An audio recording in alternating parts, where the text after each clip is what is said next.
Oke, siap. Baik, sepertinya sudah banyak yang hadir, mungkin yang lain masih dalam perjalanan dan dalam proses admit. Nah, sudah ada para tamu undangan, pembicara, beberapa teman, baik dari Jepang maupun Indonesia, saya kira. Saya mulai saja. Selamat siang peserta diskusi online berbagi pengalaman radio kebencanaan Jepang Indonesia. Salam sejahtera bagi kita semua. Sebelumnya, perkenalkan dulu nama saya Ayu dari Universitas Atma Jaya Yogyakarta sebagai salah satu SC di dalam program Radar Tangguh. Baik, peserta diskusi yang berbahagia, ini merupakan diskusi online seri keempat yang diselenggarakan oleh Konsorsium Radar Tangguh. Untuk tema kali ini adalah Radio Komunitas dan Teknologi untuk Pengurangan Risiko Bencana dengan narasumber yang telah hadir pada siang hari ini. Ada Akimasa Yamaguchi, Direktur Radio FM Wakayama, dan juga ahli teknologi radio. Konnichiwa, Yamaguchi. Kemudian yang kedua ada Bapak Ono Widodo Purbo, pakar teknologi informasi, dan saat ini sebagai Wakil Rektor di Institut Teknologi Tangerang Selatan. Selamat siang Bapak, semoga selalu sehat. Ya. Terima kasih kepada kedua narasumber yang sudah menyempatkan waktu untuk berbagi pada siang hari ini. Dan bersama moderator kita, seorang engineer of the HN Association, yaitu Naoshige Shimura-san. Konnichiwa, Shimura. Baik, peserta diskusi yang berbahagia, mengingatkan kembali bahwa Radar Tangguh merupakan program untuk mendorong penguatan radio komunitas, terutama untuk pengurangan risiko bencana. Nah, program ini dilaksanakan oleh Konsorsium Radio Jaringan Komunitas Indonesia, JRKI, Combined Research Institute, Universitas Atma Jaya Yogyakarta, dan FMYY Kobe, serta Amarch Asia Pasifik. Nah, untuk kegiatan Radar Tangguh, ini sudah berlangsung dari tahun 2018 hingga saat ini, dengan fokus utama program adalah perencanaan dan upaya pengurangan risiko bencana melalui pemanfaatan radio komunitas. Dan di tim Radar Tangguh itu termasuk dengan backpack radio. Sebagai informasi juga bahwa sasaran program untuk Radar Tangguh adalah masyarakat di daerah rawan bencana, yang awalnya di 3 wilayah utama, ada di Gunung Merapi, kemudian Gunung Kelut, dan Gunung Sinabung. Nah, seperti yang kita ketahui, kondisi yang begitu dinamis baik di Indonesia maupun di Jepang, maka secara fleksibel, tim turut berperan aktif, terutama untuk di Indonesia itu dalam penanganan beberapa bencana, seperti yang ada di Lombok maupun di Bali. Baik, peserta diskusi yang terkasih, kondisi bencana yang begitu dekat dengan kehidupan kita, sudah sepantasnya kita turut berkomitmen dalam penanggulangannya. Seperti halnya yang dilakukan oleh tim Radar Tangguh kali ini adalah sebuah bentuk partisipasi bagaimana dalam memperingati bulan pengurangan risiko bencana yang tepatnya jatuh pada bulan Oktober. Nah, memang untuk bentuk program yang dilakukan oleh tim Radar Tangguh itu berupa diskusi online, berupa berbagi pengalaman para praktisi dan ahli di dalam radio kebencanaan, terutama di Jepang dan Indonesia. Nah, untuk kegiatan ini sudah diawali sejak bulan Oktober dan rencananya hingga penghujung akhir tahun 2021 ini. Nah, untuk harapan kita dengan sharing pengalaman baik Jepang maupun Indonesia di bidang kebencanaan, ini nanti kita bisa saling belajar dan menerapkan kegiatan terkait kebencanaan di masing-masing tempat begitu. Nah, saya kira juga ini sekaligus bisa memperluas jaringan lintas negara untuk terus belajar satu sama lain. Nah, untuk lebih jauh sejalan dengan tema diskusi pada siang hari ini, saya kira media penting untuk memberitahu publik dan memastikan informasi bahwa bencana itu sebenarnya dapat dikendalikan secara akurat. Namun realitasnya memang hoax itu kemudian yang berkembang begitu ya. Nah, dan saya kira di tengah berkembangnya media dalam komunikasi bencana, radio ini menjadi media yang bisa diunggulkan untuk menyampaikan maupun menyalurkan informasi kepada publik. Nah, untuk lebih jelas bagaimana pengalaman pemanfaatan radio komunitas sebagai teknologi dalam pengurangan risiko bencana, saya kira bisa kita simak diskusi pada siang hari ini bersama kedua narasumber yang akan dipandu oleh moderator yaitu Sigis Murasang. Kemudian nanti untuk peserta diskusi semuanya, tidak lupa kami ingatkan juga bahwa link presensi sudah dibagikan melalui chatroom pada aplikasi Zoom dan di sana juga ada materi pembicara dan juga nanti mohon untuk form evaluasi bisa diisi setelah acara selesai begitu. Dan mohon selama pemaparan materi dari narasumber, semua peserta bisa dalam kondisi mute sehingga proses ini bisa berjalan dengan lancar. Nah, pada akhir pemateri, kesempatan yang luas untuk peserta bisa diskusi tanya jawab dalam forum diskusi ini. Saya kira dari saya cukup sekian sebagai pengantar diskusi kali ini. Selanjutnya kepada moderator, Naosuke Simurasang untuk bisa mengatur jalannya diskusi. Terima kasih.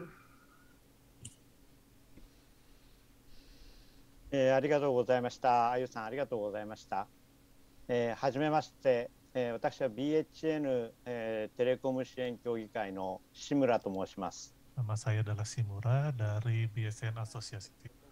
Saya akan jelaskan sedikit mengenai BSN terlebih dahulu sebelum saya akan perkenalkan pembicara untuk hari ini. Sebelumnya saya ucapkan terima kasih atas kehadiran Bapak dan Ibu pada hari ini. BSN adalah organisasi LSM di Jepang yang utamanya melakukan kegiatan untuk memberikan bantuan mengenai telekomunikasi. Untuk kegiatan saat ini yang kami lakukan utamanya ada 3. Yang pertama adalah untuk membantu untuk membantu memulihkan kembali jaringan telekomunikasi yang terputus.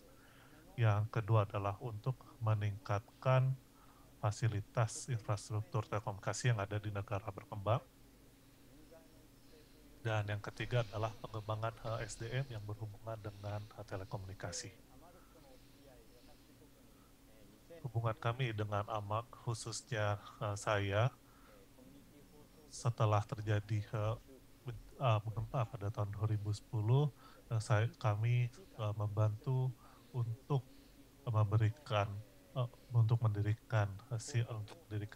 siaran radio darurat dan juga terutama membantu dari sisi teknisnya agar siaran dapat terdengar.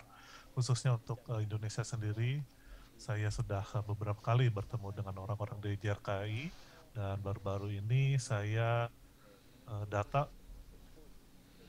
ikut datang untuk membangun jaringan telekomunikasi pada saat gempa di Sulawesi.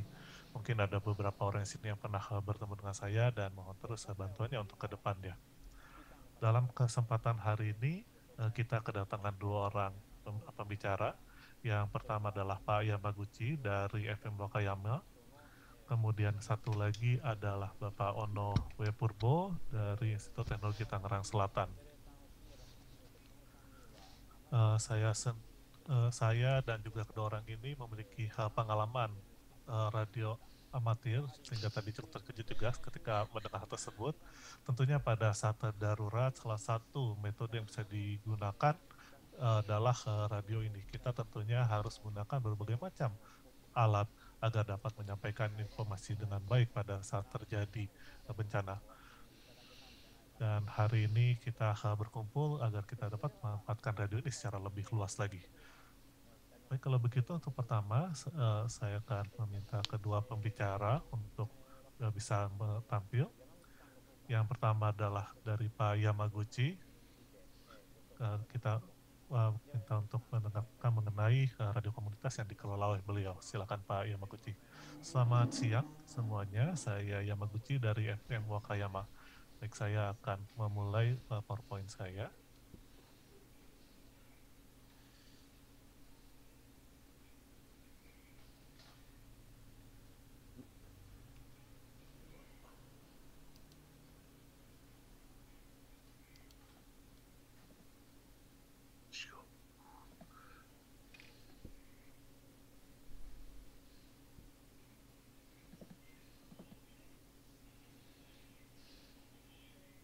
Shimura-san, 出てますか? はい、大丈 Apakah 夫で sudah す。 terlihat? Ya, sudah terlihat. Perkenalkan, nama saya Yamaguchi dari FM Wakayama. Saya lahir pada tahun 1950.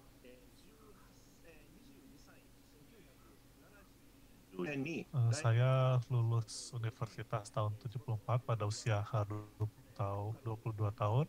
Setelah itu saya langsung bekerja di TV Wakayama dan saya bertanggung jawab untuk produksi di studio relay dan juga rekaman audio. Saya terus bekerja di bidang audio. Kemudian pada tahun 1989 saya berhenti bekerja. Saya berhenti dari karyawan. Pada usia 37 tahun ini, saya berharap agar teknik mengenai audio yang saya miliki ini bisa berguna bagi masyarakat, sehingga saya berhenti bekerja sebagai karyawan. Kemudian pada tahun 1920, saya mendirikan perusahaan bernama Meditex Japan. Yang dikerjakan oleh perusahaan ini adalah membuat sesuatu hal yang berguna dengan memanfaatkan audio. Yang saya lakukan adalah seperti ini contohnya. Di sini ada panel elektronik. Ini yang menunjukkan peta stasiun Takashi. Jadi tadi adalah panduan bagi orang-orang yang memiliki gangguan di penglihatan atau bagi orang lansia, itu diberikan panduan dengan menggunakan suara. Semua seperti itu kami juga membuat audio untuk lagu-lagu lokal, lagu-lagu tradisional yang cukup dengan menekan tombol maka akan diputar lagunya. Contohnya adalah seperti ini.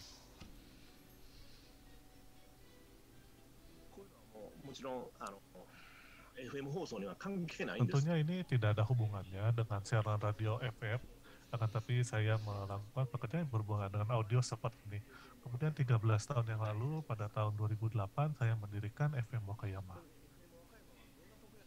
FM Wakayama sendiri untuk lokasinya, itu bisa lihat di sini, tentunya ada Asia, di negara Jepang, ada di bagian ini ada prefektur Wakayama, dan lebih tepatnya ada di lokasi yang berbatasan dengan prefektur Osaka. Di sini penduduknya sekitar 500.000 orang, ketinggiannya ada 100 meter dari ketinggian laut, kemudian untuk jangkauannya adalah 41 kilo ke sebelah timur dan juga 17 kilo ke sebelah selatan. Untuk antenanya sendiri itu tinggiannya 99 meter. Alasannya adalah apabila lebih dari 100 meter, karena kebetulan di dekat sini ada bandara Kansai, sehingga kalau lebih dari 100 meter ketinggiannya, maka administrasinya itu sangat sulit. Oleh karena itu kami mencoba menekannya sampai tidak lebih dari 100 meter. Kemudian untuk bentuknya sendiri, antenanya ini ditumpuk sebanyak 3 tingkat dengan IRP 25 watt. Untuk peralatan pemancarnya, ini dipasang di atas lantai hotel, kebetulan ketinggiannya 90 meter. Dan ini bisa dijangkau selama sekitar 1 menit dari lantai dasar. Dan untuk lift ke atap ini sendiri memiliki genset tersendiri, sehingga kalaupun mati lampu, itu tidak akan terputus sumber listriknya, sehingga kapanpun bisa pergi ke sana. Kemudian untuk pemancarnya ada 2 unit sebanyak 20 watt, dan genset juga ada yang akan segera beroperasi setelah mati listrik selama 5 detik. Di foto sebelah kanan atas ini adalah untuk gudangnya, yang di sebelah ke kiri ini adalah untuk gudang pemancar FM, dan yang sebelah kanan ini adalah untuk repeater radio amatir. 1対1でアマチュア無線するんでなく、一旦ここに集めて、でそこから、地上に下ろす。 Jadi untuk repeaternya, jadi untuk radio amatirnya sih tidak langsung dipancarkan, tapi dikumpulkan terlebih dahulu melalui repeater di sini. Kemudian kami juga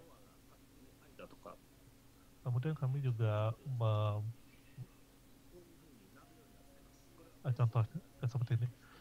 Ini adalah pemberitahuan apabila pintu di gudang tersebut terbuka. Ini adalah contoh suaranya.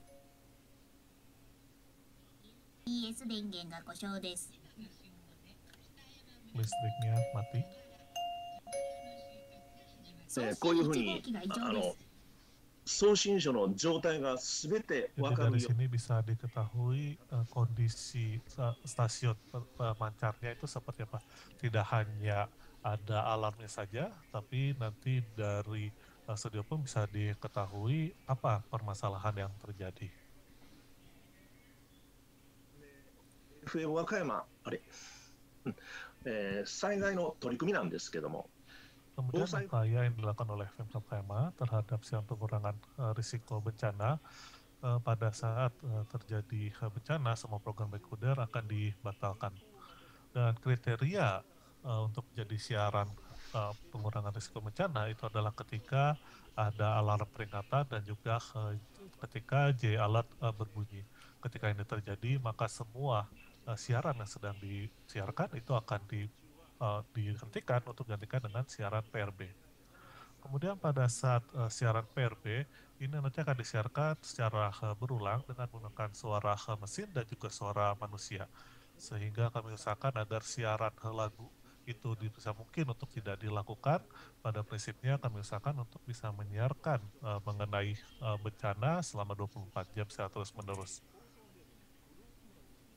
危ないと感じたときは Kemudian apabila seandainya staf dirasa berbahaya untuk datang ke kantor, misalnya karena ada hujan badai, kami upayakan agar semua staf dapat melakukan siaran dari rumahnya masing-masing. Kemudian untuk materi siaran sendiri, ini berasal dari 9 studio satelit dan juga berasal dari 50 orang penyiar yang diberikan informasinya melalui aplikasi Line. Untuk aplikasi lainnya sendiri, mereka akan menggunakan pesan teks dan juga telepon untuk melaporkan mengenai kondisi di sekitar rumahnya maupun di kondisi tempat mereka berada.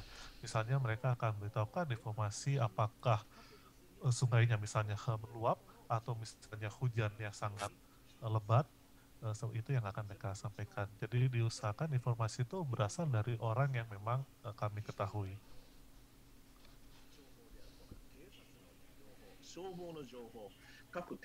Selain itu juga kami memiliki berbagai macam informasi seperti informasi meteorologi, informasi polisi, pemadam kebakaran, dan kereta api, pusat kendali lalu lintas, dan sebagainya yang nanti akan dibacakan secara berulang-ulang dari penyiar mesin. Kemudian apabila ada laporan dari pendengar, ini banyak dari mereka yang menggunakan anonim atau nama radio. Apabila seperti itu, kami tidak akan menyiarkan karena banyak diantaranya adalah berita yang hoax. Jadi kami tidak akan siarkan apabila menggunakan nama anonim. Kemudian untuk informasi dari kantor pemerintah, ini biasanya sangat lama. Biasanya sering terjadi pada keesokan harinya baru ada pengumuman dari pemerintah, sehingga kami tidak menggunakan informasi bencana yang berasal dari pemerintah. Ini hanya khusus untuk kondisi di Wakayama. Kemudian untuk stasiun satelitnya sendiri, ini adalah peta Wakayama. Jadi ini adalah totalnya, ada 9 stasiun satelit yang terhubung dengan stasiun radio FM Wakayama. Walaupun mungkin tulisan di sini cukup kecil, mungkin Bapak dan Ibu nanti bisa melihat dengan mendownload sendiri. mendownload sendiri materinya. Akan tapi yang perlu diketahui bahwa ini lokasinya berada di dekat pantai sehingga memang memiliki risiko terkena tsunami. Kemudian di Wakayama sendiri juga cukup sering terjadi topan. Pada saat ini juga pada prinsipnya mekanisme siaran adalah sama. Pertama akan ada 3 orang yang akan mengumpulkan informasi dari meteorologi, dari kantor pemerintah, dan juga dari transportasi umum untuk diinput ke server penyiaran mesin. Kemudian untuk penyiar sendiri juga dia akan menyiarkan dari rumah sendiri kan sudah ada alatnya. Nanti ini akan dimasukkan ke mixer untuk bisa disiarkan. Inilah kurang lebih untuk alurnya pada saat terjadi topan, siaran pada saat terjadi topan. Kemudian seperti yang tadi disampaikan oleh Pak Shimura bahwa Pak Shimura melakukan radio amatir, saya juga melakukan radio amatir. Ini kami pada setiap hari Jumat kami melakukan latihan untuk komunikasi darurat. Ini contohnya adalah seperti ini.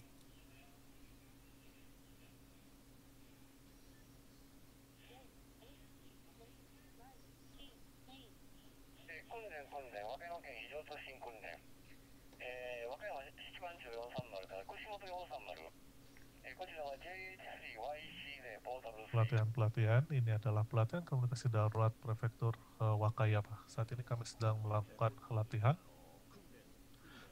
seperti ini, jadi berkali-kali sambil diucapkan kata latihannya dengan menggunakan radio amatir. Alasan kami menggunakan ini adalah karena orang yang menggunakan radio amatir ini biasanya memiliki juga di mobilnya, tidak hanya di rumah saja, sehingga informasinya itu sangat real time pada saat itu juga. Dan informasi dari mereka ini sangat berguna, sehingga kami juga menggunakan informasi dari radio amatir. Kami tidak menggabungkan siar frekuensi radio amatir dengan radio FM, kan tetapi pada saat informasi dari mereka saja yang kami terima untuk nanti disampaikan kembali melalui radio FM. Kemudian kalau terjadi gempa yang besar,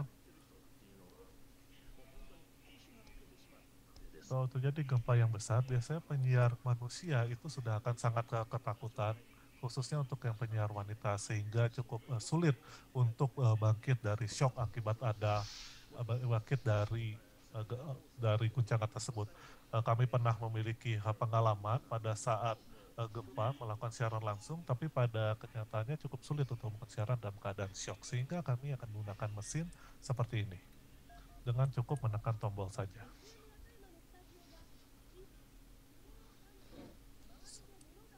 Saat ini studio di FM Wakayama sedang mengalami gempa. Silakan pindah ke tempat yang tidak terkena benda-benda yang jatuh dari atas. Prioritaskan untuk melindungi diri Anda dan keluarga Anda.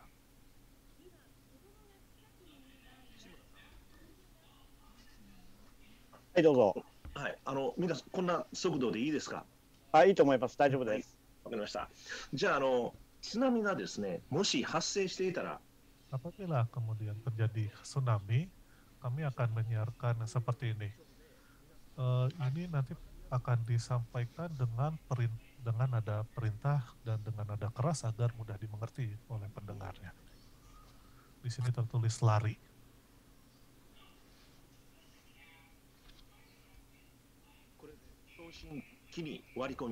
Di sini akan dimasukkan secara paksa ke pemancar. Di sini kemudian nanti tinggal tekan untuk memulai siarannya.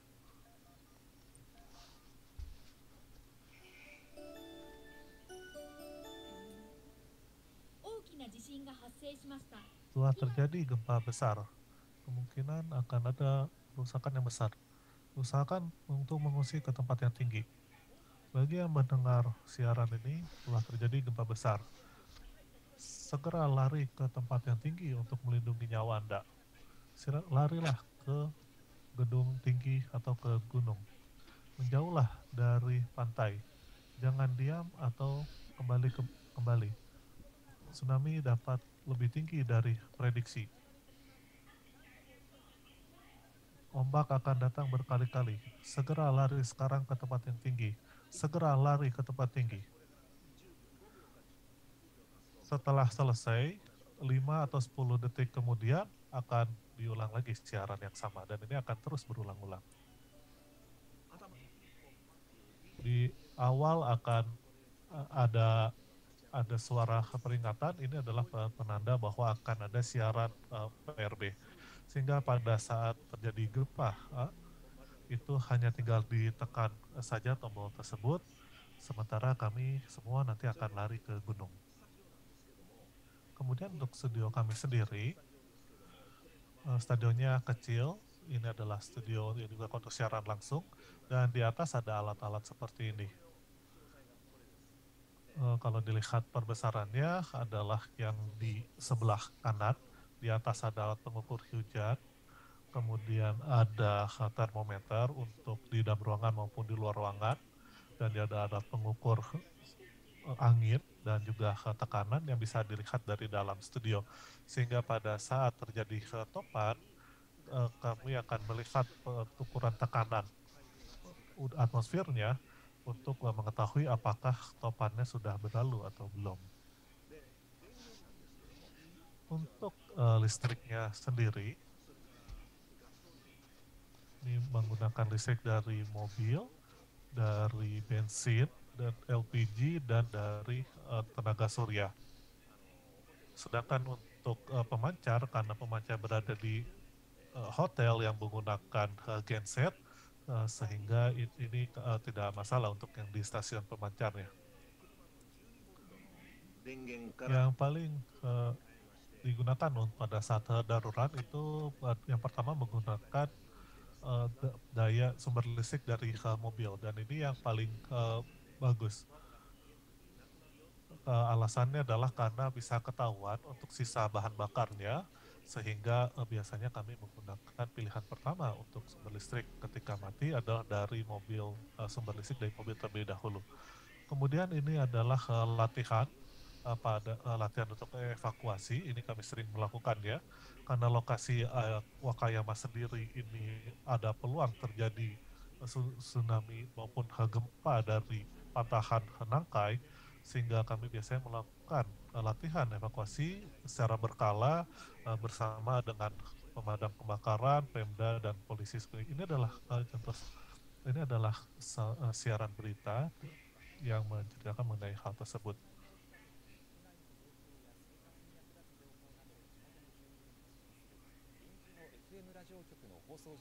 Jadi ini di Kushimoto menyelenggarakan uji siaran radio darurat pada saat bencana.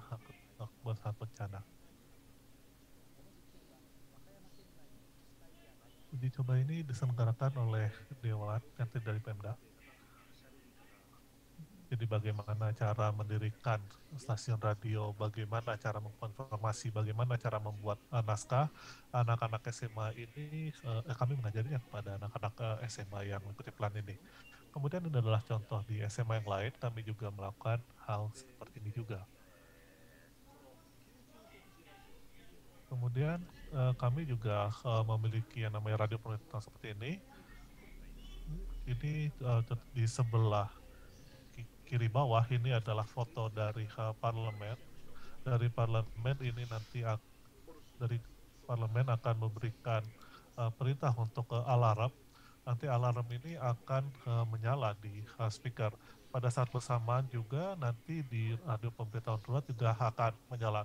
Apabila nanti ini menyala, maka akan seperti ini.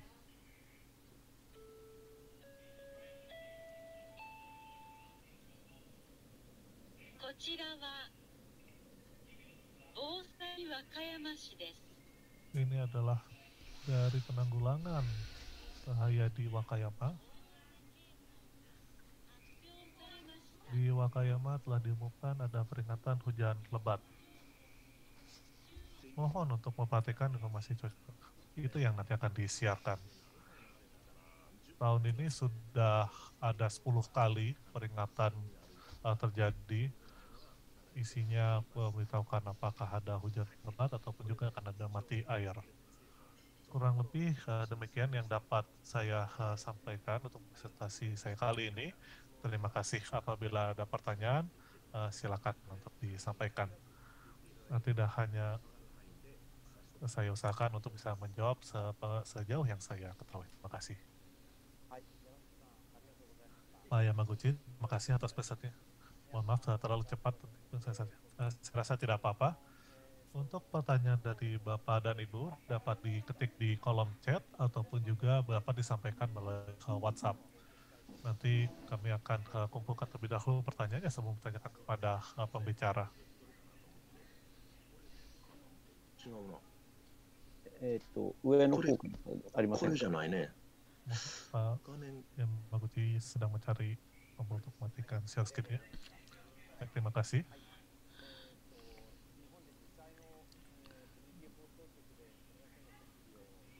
Untuk radio komunitas yang memiliki fasilitas sebanyak ini itu tidak cukup banyak.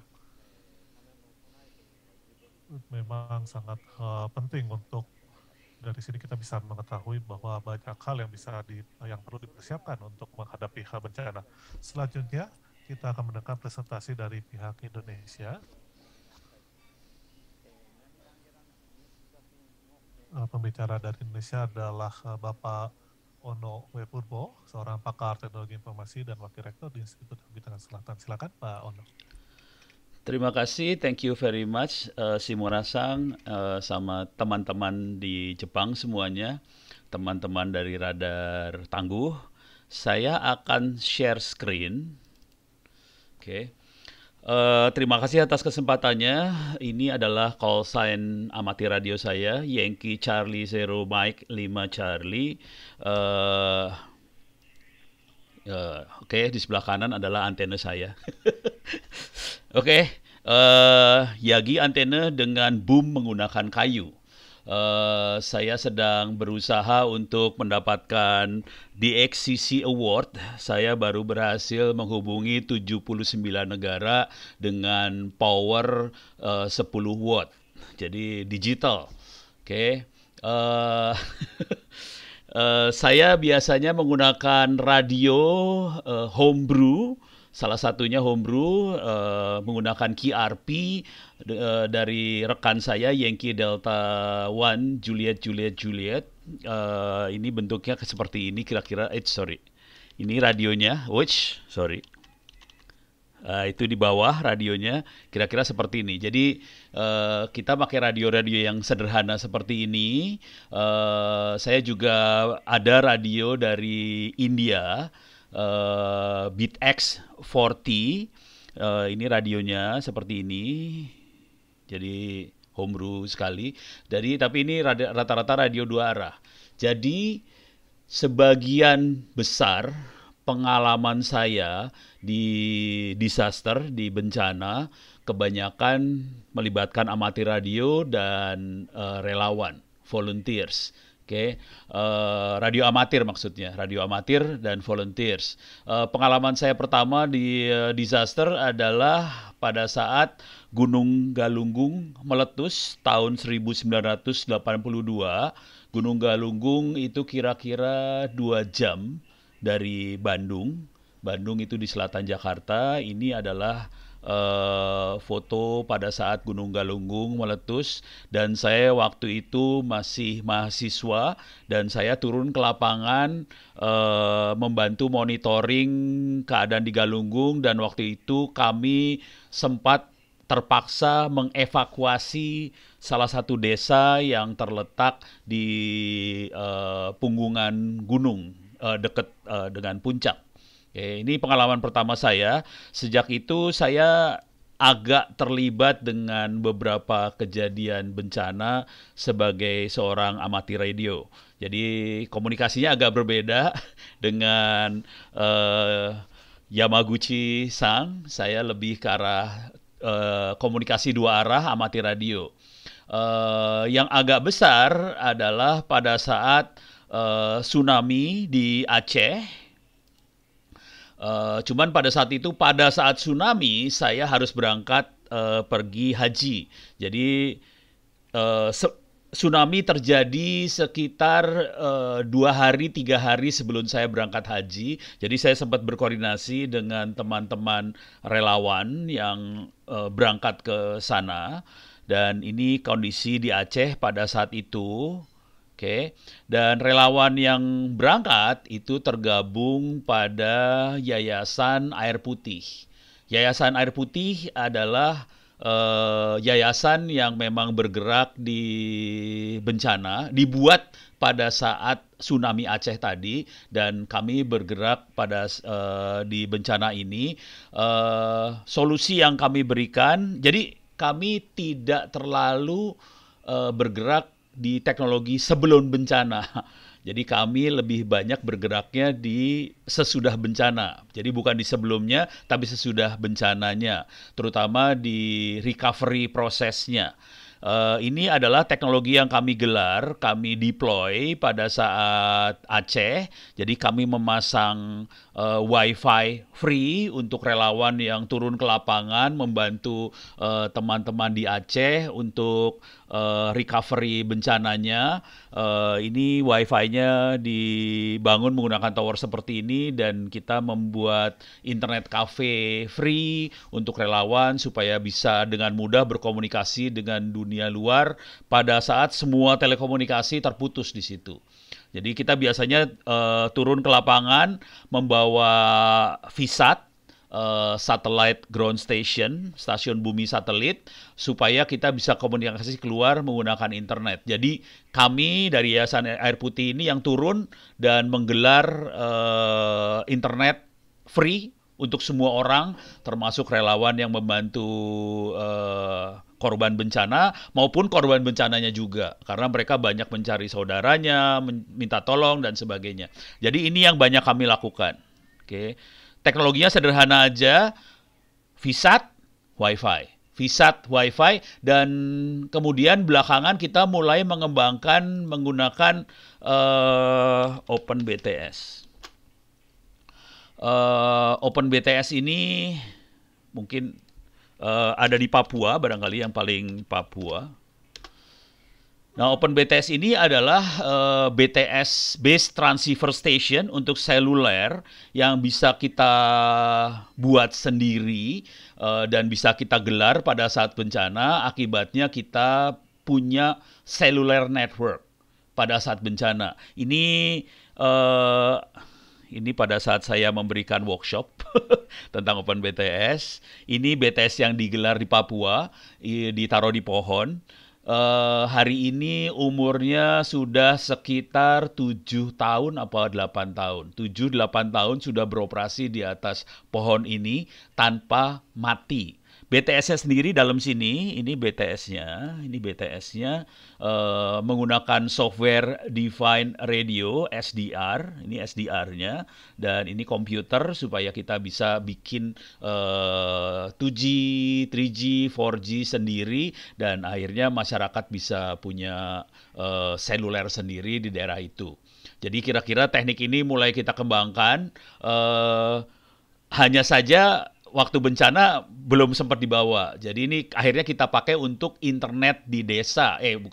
Seluler di desa lah sekarang. Jadi hari ini ada sekitar 20 desa lebih di Papua yang sudah kita buatkan seluler di desa supaya bisa menelpon internet menggunakan seluler di mana desa-desa itu tidak ada sinyal operator.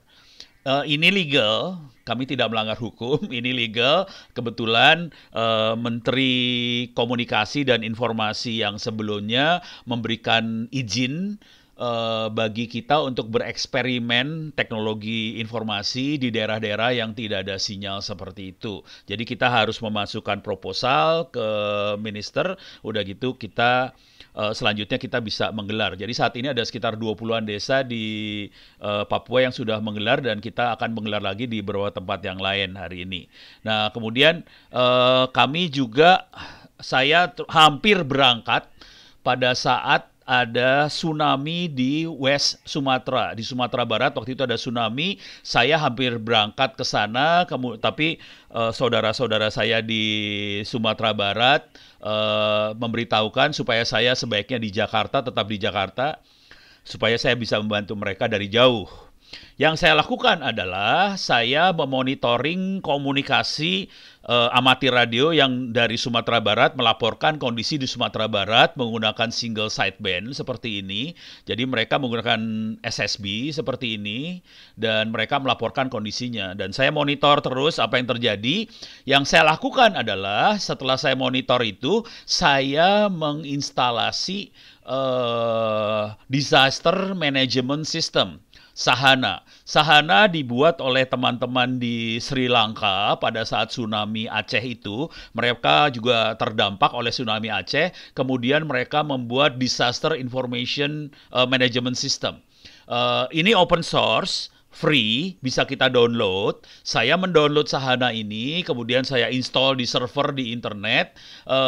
Dari informasi yang saya peroleh dari teman-teman amatir radio yang menggunakan radio di sini, menggunakan single sideband, saya bisa tahu mereka butuh apa saja, di mana tempat shelter, butuh makanan apa, butuh pakaian apa, butuh bantuan seperti apa. Saya data entry ke dalam disaster management system ini. Bentuknya kira-kira, maaf. Misalnya mapping.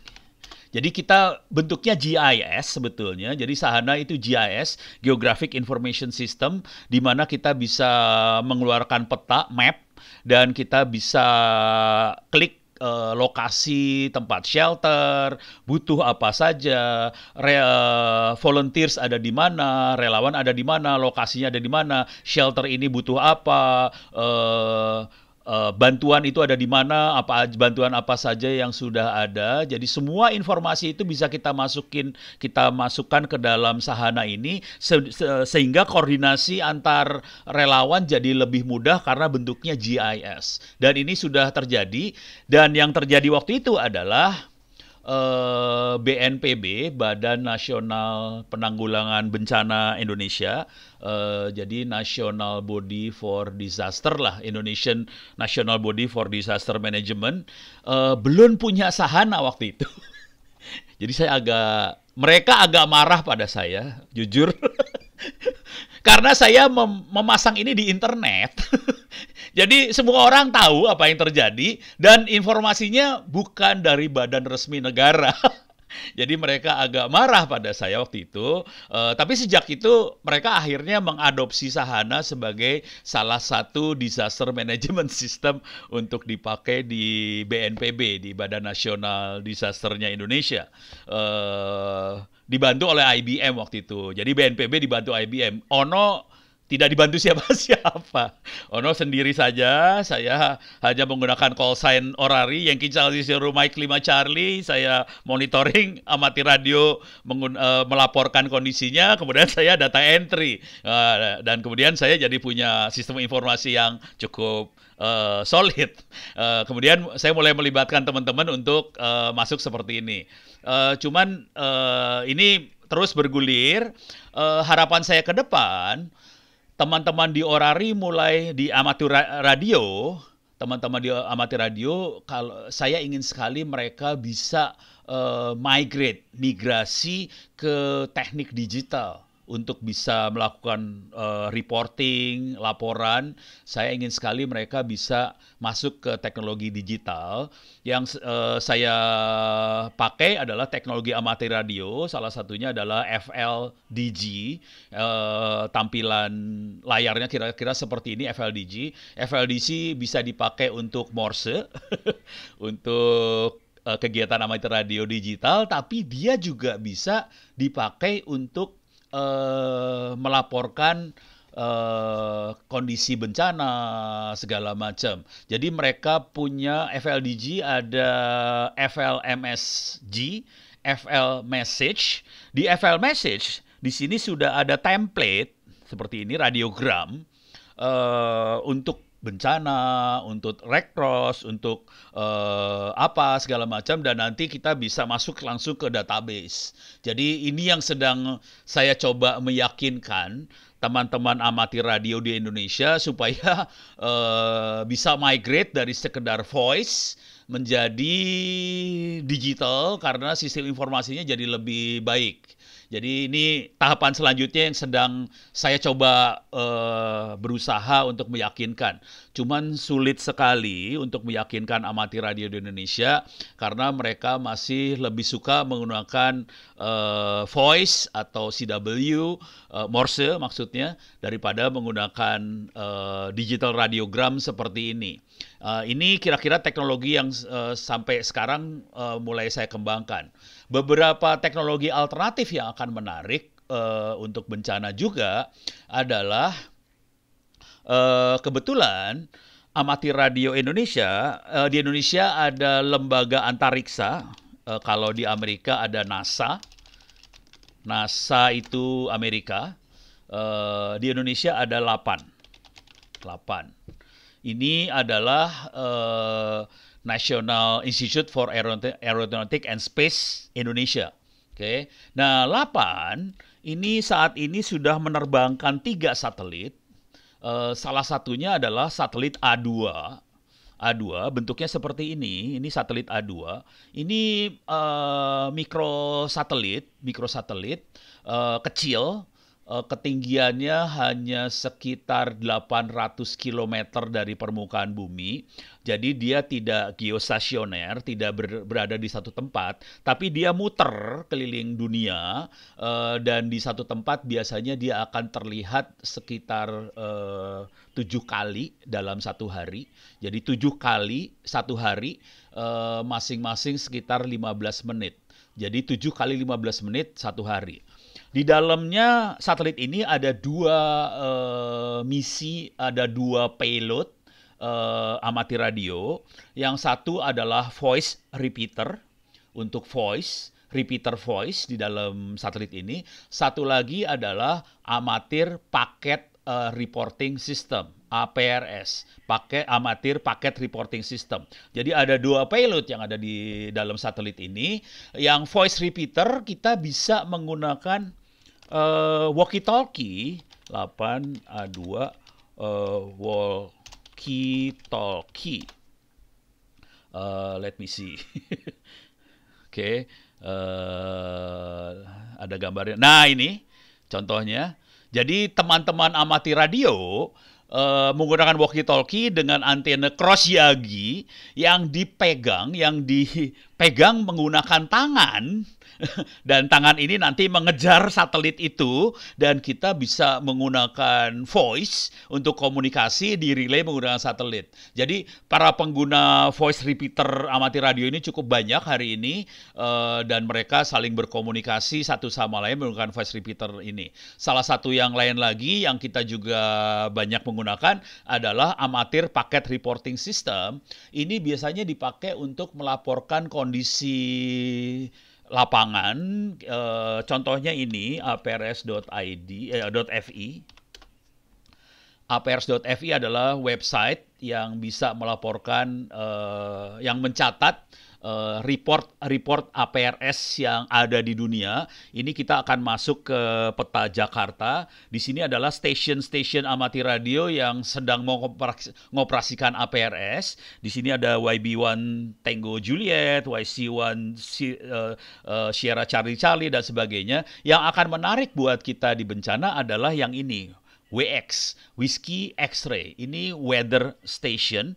Di sini kita dapat melihat temperatur, humidity, pressure, wind, kecepatan dan sebagainya. Bayangkan dengan teknologi yang sama kita bisa melaporkan gempa, berbagai hal yang kita pasang sensor di bumi, dan kita bisa laporkan menggunakan teknologi amati radio seperti ini. Dan alatnya tidak terlalu sulit. Saya akan kasih lihat. Ini modem APRS yang banyak kami buat di amati radio di Indonesia juga. Bentuknya kira-kira seperti ini. Jadi ini salah satu yang paling sederhana yang sering kita buat adalah kita menggunakan walkie-talkie. Ini adalah GPS kecil. Harganya sekitar $10. Walkie-talkie ini juga tidak mahal sekarang, dan kita buat sendiri modem APRS, kita modem itu sekitar $20 juga nih, $10-20 kalau kita bisa menyolder sendiri. Ini modemnya penampilannya kira-kira seperti ini modemnya, dan kita bisa buat sendiri. Dan ini kira-kira gambaran tentang teknologi yang sudah terjadi. Jadi ini adalah yang ini sampai sini barangkali ya. Ini yang sudah terjadi. Ini saya sedang berusaha meyakinkan amatir radio Indonesia untuk migrate ke teknologi digital. Ini beberapa teknologi masa depan yang sudah operasional dan bisa dengan mudah sebetulnya diadopsi oleh teman-teman khususnya yang mempunyai call sign amatir radio untuk bisa membantu di bencana. Sekian dari saya, mudah-mudahan bisa bermanfaat. Saya kembalikan pada Shimura-san. Thank you very much for all.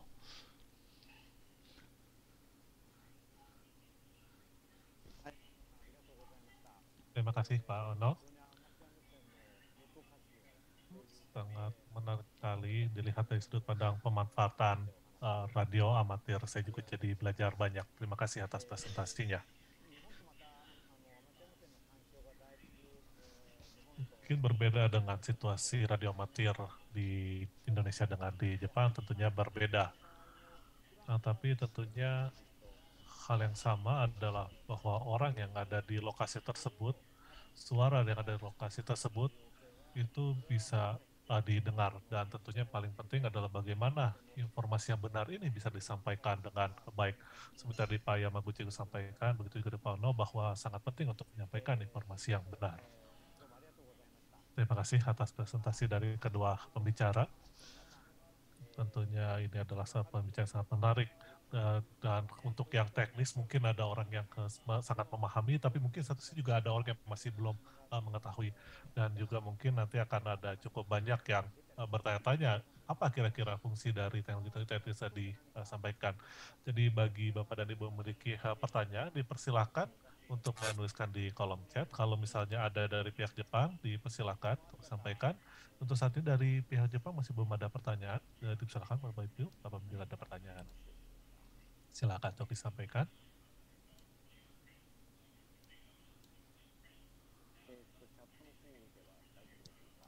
Indonesia nggak mau nasa masih belum ada ya. Baik, kalau begitu mungkin dari saya terlebih dahulu akan ada hal yang menarik perhatian saya, yaitu mengenai sahana. Saya ingin bertanya lebih jauh lagi. Sebenarnya bayangan saya terhadap sahana, saya memiliki satu bayangan tersendiri mengenai sahana, dan saya ingin membuat yang seperti ini. Dengan menggunakan internet bisa berbagi data, kalau misalnya kita menggunakan tablet dan bawa langsung itu ke lapangan dengan menggunakan jaringan seluler, kita mengambil foto, kemudian kita men-share hal tersebut, termasuk untuk lokasinya. Saya rasa ini sahana sangat menarik untuk digunakan. Jadi sahana ini sekarang bisa digunakan secara gratis ya. Kemudian untuk bahasa sendiri, bahasa apa yang bisa digunakan untuk sahana? Mungkin bisa sampaikan dari Pak Ono, bahasanya apa dan apakah ini gratis? Terima kasih, thank you Shimura-san. Sahana free, gratis. Saya belum pernah mencoba tapi betul sekali ya Pak Shimura-san. Jadi kita kalau mempunyai tablet, ada jaringan internet, ya kita bisa upload foto, bisa upload koordinat, tempat lokasi segala dan sebagainya bisa kita upload. Ya, betul. Nah, bahasanya saya belum pernah mencoba bahasa Jepang. Maaf. Saya hanya mencoba bahasa Indonesia dan bahasa Inggris. Jadi ada dua bahasa itu, tapi saya yakin sahana bisa kita terjemahkan ke bahasa Jepang juga gitu. Dan dia sifatnya open, terbuka, open source. Jadi saya yakin itu bisa dilakukan. Kalau boleh saran,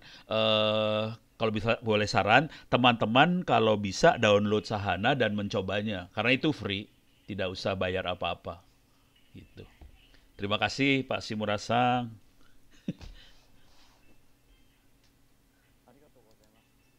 Terima kasih. Saya Hibino dari FMYY. saya mau menjelaskan sedikit mengenai sahana. Silakan.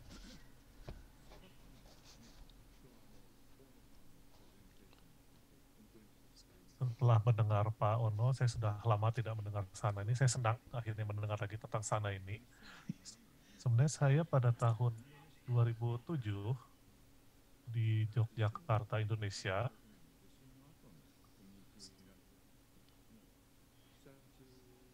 saya pernah datang untuk melihat radio komunitas yang ada di Yogyakarta pada tahun 2006.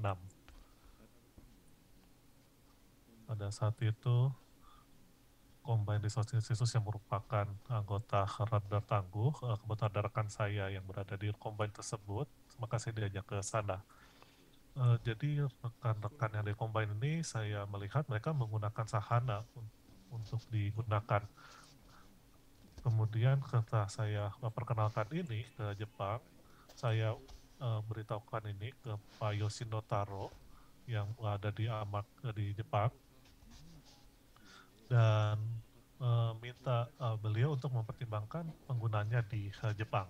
Pada saat ada gempa besar di Jepang Timur, sahana ini dimanfaatkan dengan bekerjasama dengan sebagian HPMDA yang ada di prefektur di sana.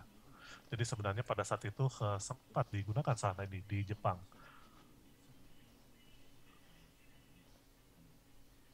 Jadi saya dalam kesempatan ini juga mau mengucapkan terima kasih karena sudah memperkenalkan sahana kepada saya dan juga teman-teman di Jepang pada saat itu. Terima kasih banyak.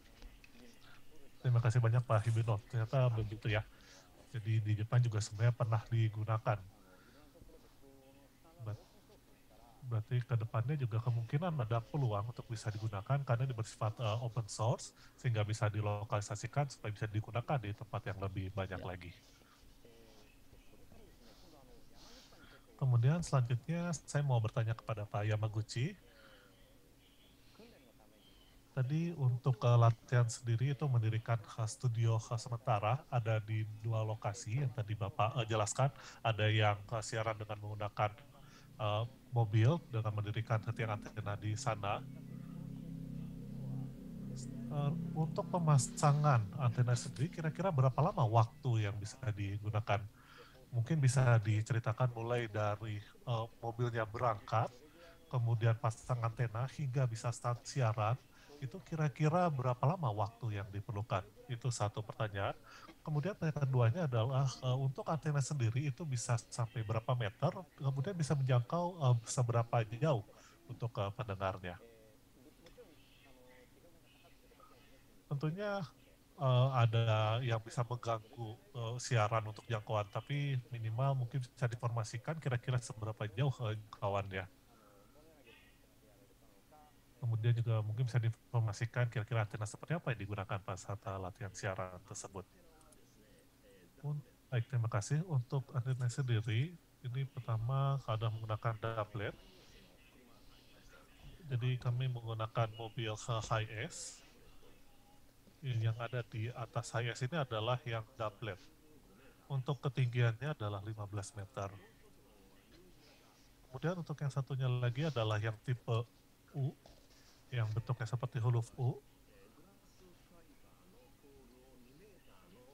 Untuk ini menggunakan glass fiber 2 meter, kemudian digabungkan lagi sehingga 4 meter dikali 2 sehingga totalnya adalah 8 meter. Kemudian yang ini ditempatkan di kantor pemerintah di atapnya karena ketinggian bangunannya ada 50 meter, jadi jangkauannya itu cukup jauh. Untuk jangkauan sendiri tergantung dari daerahnya, tapi yang pasti output yang kami gunakan adalah 20 watt.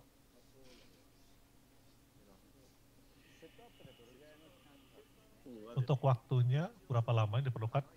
Untuk waktu sendiri, untuk memasang peralatan-peralatannya seperti mixer, mic dan sebagainya kurang lebih itu 30 menit. Untuk mendirikan antena pun juga tidak memerlukan waktu yang cukup lama, sehingga totalnya kurang lebih memakan waktu 1 jam untuk menyiapkan peralatannya.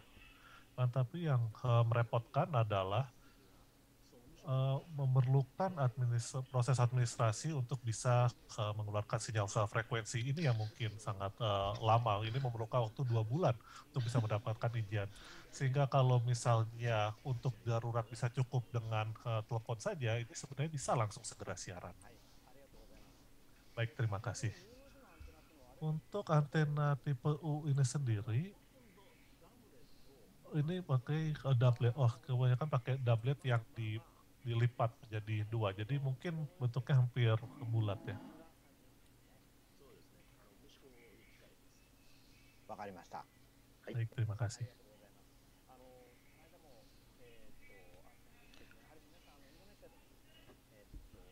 まあ、私どもが提供させていただきました、バックパックラジオ15ワットです。 Di Indonesia pun untuk backpack radio yang pernah kami berikan 15 watt, cukup banyak pertanyaan menanyakan kira-kira ini bisa menjangkau sampai seberapa jauh. Dan tentunya untuk orang-orang yang bergerak di bidang radio seperti Pak On atau Pak Yamaguchi seperti tadi disampaikan, dibandingkan dengan powernya, sebenarnya yang penting adalah dari ketinggian antenanya. Jadi dibandingkan dengan power outputnya, yang penting adalah ketinggiannya. Dengan cara seperti itu bisa menjangkau lebih jauh lagi. Oleh karena itu diusahakan untuk bisa menyampaikan informasi dengan jangkauan yang lebih luas dan juga untuk setting yang tidak lama. Tentunya itu adalah hal yang paling penting pada saat melakukan siaran darurat seperti ini. Memang tentunya yang jadi isunya adalah di mana lokasi untuk mendirikan antenanya.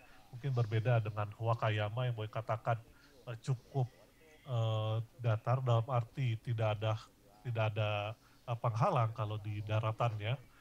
Sementara kalau di Indonesia untuk mencari daerah geografis yang seperti ini cukup sulit. Bagaimanapun di sekitarnya sering ada penghalang sehingga cukup sulit untuk menerbangkan sinyal untuk tempat yang sangat jauh. Sehingga biasanya pada saat di Indonesia mendirikan siaran darurat itu cukup kesulitan ketika berusaha untuk menjangkau tempat yang sangat jauh. Kemudian selanjutnya saya mau bertanya kepada Pak Ono, untuk Open BTS yang tadi Bapak sampaikan,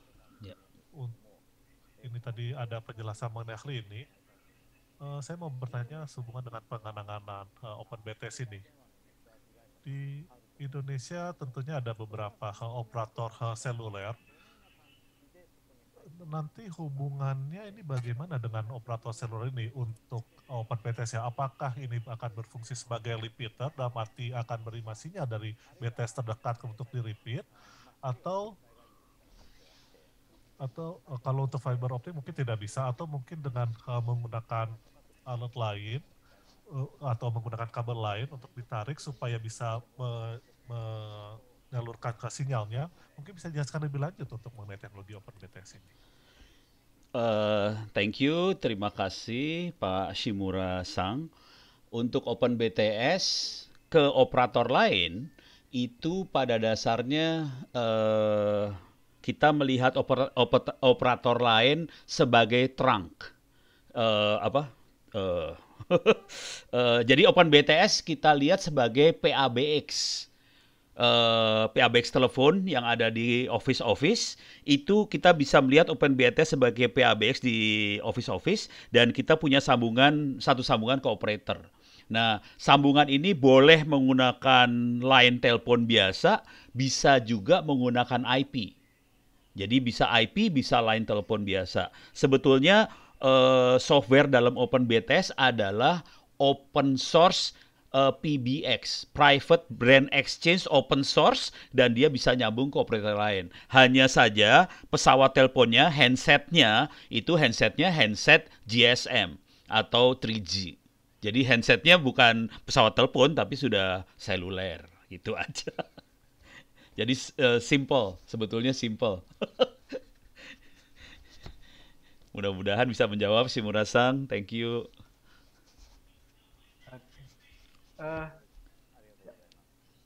Shimura-san, ada question in the chat room, in the chat. So Mas Sinam ya, Mas Sinam mungkin bisa dengan bahasa Indonesia atau saya baca ya. Untuk Pak Yamaguchi ini nanti diterjemahkan ya. Untuk Pak Yamaguchi ada pemancar 25 atau Mas Sinam mau langsung atau saya baca? Saya baca ya. Ada pemancar 25 watt daya pancar beratnya, karena kalau di Indonesia 50 watt hanya sekitar 5-10 km. Bagaimana dengan REP yang rendah tapi pancaran bisa luas? Itu. Kemudian Setosan, nanti Simmersan yang baca. Terus untuk Mas Sinam juga ke Pak Ono. Di Indonesia itu kan ada rencana digitalisasi radio siaran menggunakan DRM atau DAB. Apakah memungkinkan yang membuat pemancar digital yang sesuai dengan kemampuan komunitas? Artinya biayanya bisa murah nggak gitu? Kalau ada. Begitu barangkali ya. Silakan ke Pak Yamaguchi dulu barangkali ya. Ya. ですね、25ワットでどれだけ飛ぶかっていう。25 watt ini seberapa jauh daya pancarnya? Kalau misalnya tidak ada penghalang sama sekali, ini sebenarnya bisa sampai ke luar angkasa. Akan tetapi tentunya akan ada, misalnya ada gunung atau mungkin ada bangunan, ini agak cukup sulit untuk menyatakan dengan pasti 25 watt ini bisa berapa jauh. Untuk di FM Wakayama sendiri dengan 20 watt ini bisa mencapai kira-kira 40 km pada saat bencana. Tapi ini adalah dengan kondisi emang daratannya itu rata dan tidak ada halangan apapun. Sehingga bisa sampai mencapai 40 km, sehingga cukup sulit untuk mengatakan secara di pukul rata berapa jauh jaraknya. Untuk ERP sendiri ini semakin besar tentunya semakin bagus. Akan tetapi tentunya akan ada batasan dari pihak pemerintah kalau semakin tinggi. Karena ini akan bisa membuat jangkauannya sangat jauh. Tapi yang pasti ERP semakin tinggi itu akan membuat pancarannya semakin luas, itu benar. Apakah cukup dengan jawaban ini? Saya akan berikan tambahan. Untuk level ERP sendiri, kalau di Jepang secara regulasi, apakah ada di Jepang ada batasnya sampai berapa? Jadi tidak bisa karena kita seenaknya sendiri karena ingin memecahkan sejauh, itu tidak bisa kalau di Jepang. Kemudian sampai tadi sampaikan oleh Pak Yamaguchi, biasanya untuk jangkauan frekuensi sendiri ini tergantung dari kondisi grafisnya. Tapi kalau secara umum untuk 25 watt ya tergantung dari sibuknya, tapi normalnya 5-10 kilo ini harusnya bisa dicapai. Tapi ini memang hanya secara rata-rata, tergantung dari lokasinya, tentunya bisa juga lebih jauh atau mungkin lebih pendek. Tapi untuk kasus FM Wakayama, ini karena lokasinya antenanya berada di bangunan dengan ketinggian 90 meter, sehingga bisa daya pancarnya sampai dengan 40 km. Dan ini memang karena didukung oleh kondisi geografis yang tidak ada halangan seperti bangunan tinggi ataupun gunung. Sehingga kalau untuk kasus radio komunitas di Indonesia ini kebanyakan antenanya yang rendah, hanya sekitar 30-40 meter, mungkin cukup sulit untuk bisa menjangkau sampai 40 km. Kira-kira untuk jawabannya apakah sudah cukup? Kalau misalnya ada pertanyaan tambahan, dipersilakan untuk mengetik lagi di kolomnya.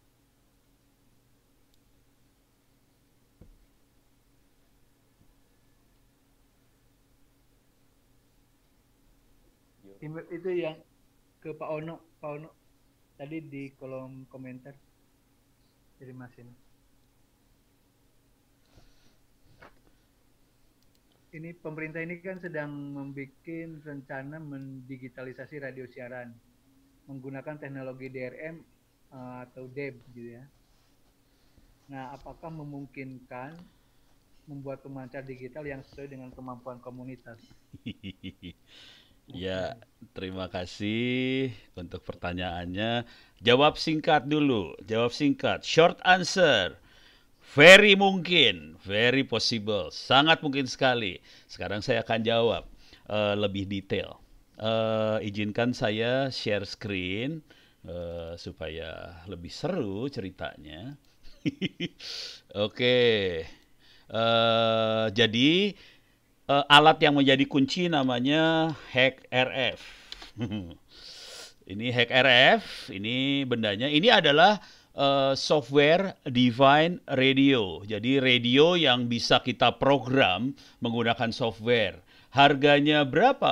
Coba kita lihat harganya berapa. Harganya 2 juta rupiah. Ada yang harganya ini casing, harganya 600.000. Tapi HackRF sendiri antara 2 juta sampai 1,6 juta. Jadi sekitar 100-200 dolar lah kira-kira segitu ya. Jadi HackRF seperti itu. Dia bukan full duplex, dia half duplex. Kalau kita ingin membuat Open BTS seluler, kita harus menggunakan yang full duplex. Jadi kalau BTS seluler yang tadi yang Open BTS, kita harus menggunakan teknologi seperti yang ini, yang Blade RF. Harganya lebih mahal, yang Blade RF ini lebih mahal. Tapi kalau untuk pemancar radio seperti DRM atau DAB, kita bisa menggunakan HackRF yang murah. Oke, nah sekarang HackRF. HackRF hanya hardware. Jadi hardware-nya kita bisa menggunakan HackRF. Antenanya tetap antena biasa, antena FM biasa yang kita pakai, tidak dirubah semua. Towernya tetap tower FM biasa yang kita pakai. Hanya radionya kita rubah, kita menggunakan HackRF, kita perlu tetap menggunakan amplifier karena ini powernya hanya 100 miliwatt. Hanya 0,1 watt, 100 miliwatt kecil sekali, jadi kita perlu tetap amplifier. Nah, untuk membuat sinyalnya DAB atau DRM, kita bisa mendownload source code open source DAB atau DRM. Cara nyarinya seperti apa? Kita bisa masuk ke GitHub. Kemudian kita bisa masukkan keywordnya, misalnya DRM, transmitter. Oke, ini sudah ada 2 paling tidak DRM transmitter. Perhatikan di sini mereka menggunakan GNU Radio dan ini open source free. Coba kita lihat lagi yang DAB ada tidak DAB transmitter. Di sini ada 4 DAB transmitter. Kalau kita ingin membuat televisi juga bisa di VBT transmitter. Ada juga alatnya sama, hardware-nya sama, tapi kita ganti software-nya, dia bisa jadi pemancar audio digital, kita ganti software-nya lagi bisa jadi pemancar televisi digital dan sebagainya. Menarik bukan? Terima kasih.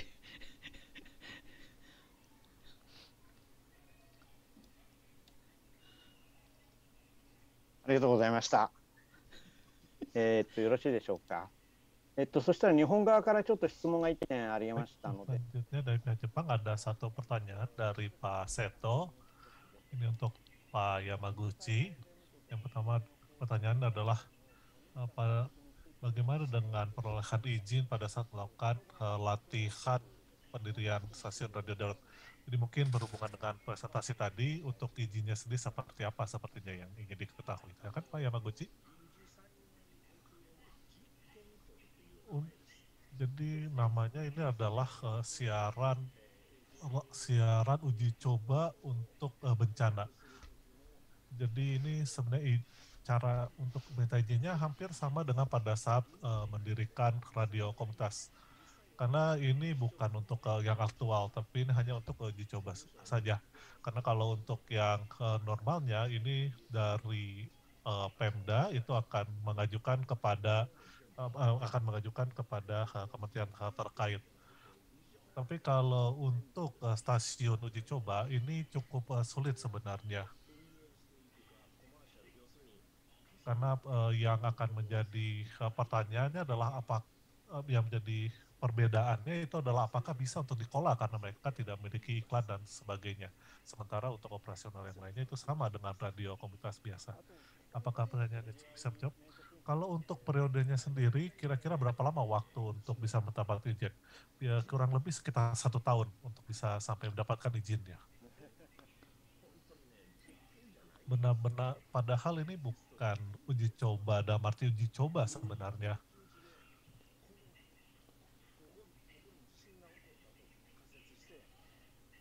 Padahal kan ini sebenarnya supaya pada saat terjadi bencana itu bisa langsung didirikan. Tapi memang situasinya adalah uji coba dalam arti untuk latihan.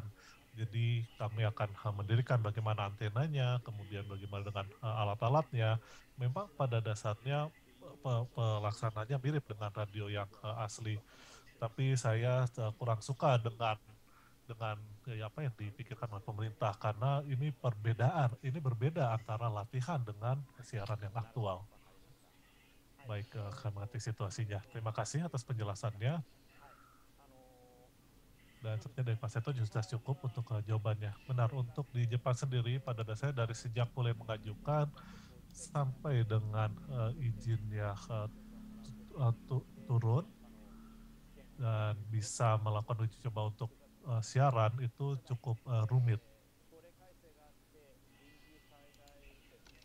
Akan tapi khusus untuk radio darurat seperti yang dijelaskan oleh Pak Yamaguchi, karena itu adalah situasi darurat, sehingga apabila ada situasi darurat, selama Pemda itu mengajukan untuk melakukan siaran, nanti dari pihak pusat, pemerintah pusat akan memberitahu frekuensi mana yang bisa digunakan. Dan untuk outpost ini kalau tidak salah ini tidak ada batasan ya. Kalau ini dia normalnya adalah batasnya sampai dengan 100 watt. Jadi ada batasannya sampai dengan 100 watt. Akan tapi untuk bisa uji coba supaya bisa melakukan siaran darurat lah yang menjadi isunya. Dan untuk hal ini tentunya mungkin perlu dilakukan komunikasi yang intens juga kepada pemerintah, karena tentunya bencana itu tidak ketahui kapan bisa datang. Kemudian tambahan dari saya, dari Maguchi, ini memang sangat penting untuk melibatkan Pemda. Jadi dari Pemda itu perlu memberitahu kepada pusat bahwa ini perlu untuk melakukan uji coba.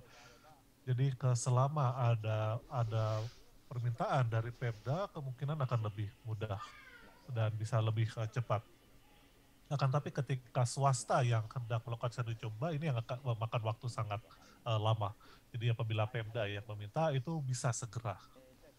Baik, terima kasih atas tambahannya. Selanjutnya silakan Pak Hibino.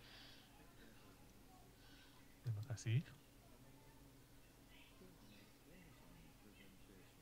Dari presentasi yang disampaikan oleh Pak Ono pada hari ini,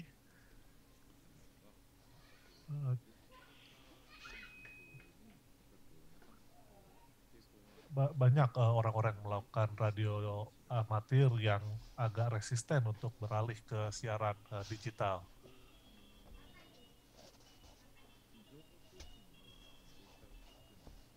Akan tapi digitalisasi untuk telekomunikasi ini adalah satu hal yang tidak bisa dihindari di zaman sekarang. Misalnya contohnya di Indonesia, untuk siaran radio digital sendiri sudah masuk ke dalam rencana dari informasi yang saya ketahui. Pertanyaan yang hendak saya tanyakan adalah untuk kepada 3 orang ahli telekomunikasi, Pak Simura, Pak Ono, dan Pak Yakamana, sehubungan dengan penyampaian informasi pada saat terjadi bencana. Kalau kita lihat antara teknologi analog dan teknologi digital ini,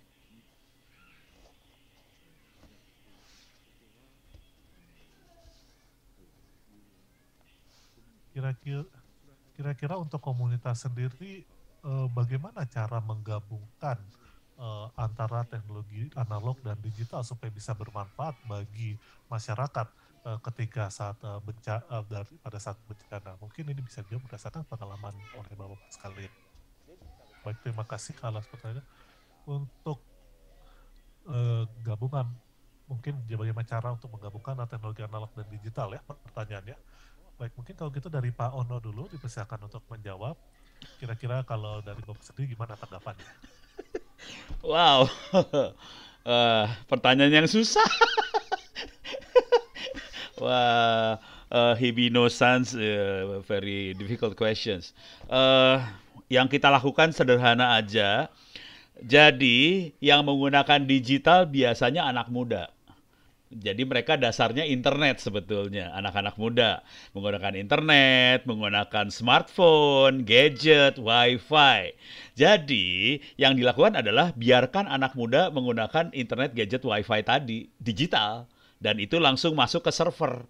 Nah, anak-anak tua, saya anak tua, kami menggunakan voice. Ya sudah. Kemudian ada manusia di server yang akan merecord, translate dari analog menjadi digital. Karena susah Pak Hibino untuk merubah orang Indonesia yang sudah senior ini menjadi digital, susah. Saya sudah give up. Saya menyerah. Jadi lebih baik biarkan tetap saja, yang penting informasi masuk, anak-anak muda yang digital. Saya susah merubah anak tuanya gitu. Minta maaf Pak Hibino, I'm sorry. Demikian Pak Hibino. Terima kasih, thank you. Terima kasih. Ya, memang kalau semakin tua, memang kan seperti itu, saya mengerti perasaan ya. Bagaimana kalau dari Pak Yamaguchi? Ya, benar seperti yang tadi Pak Ono sampaikan. Digital ini memang hanyalah suatu cara, suatu metode. Pada akhirnya sebenarnya kembali ke analog. Karena kita harus mengumpulkan informasi, kemudian kita menyampaikan. Ini caranya dilakukan secara analog. Prosesnya mungkin bisa dilakukan secara digital. Akan tapi pada saat bencana, pada prinsipnya itu semua dilakukan secara analog. Baik input maupun outputnya akan lebih baik kalau dilakukan secara analog. Sulit menurut saya untuk dilakukan secara digital. Karena itu hanya lebih kepada prosesnya saja. Seperti yang tadi disampaikan oleh Pak Ono, untuk ada lembaga LAPAN yang tadi Bapak sampaikan, ada di sana dia menggunakan, ada repeaternya. Di Jepang ini tidak ada. Setahu saya tidak ada yang seperti itu. Di repeater yang kami lakukan adalah digital, ada Dester. Jadi itu ada di dalam antena kami, ada repeaternya.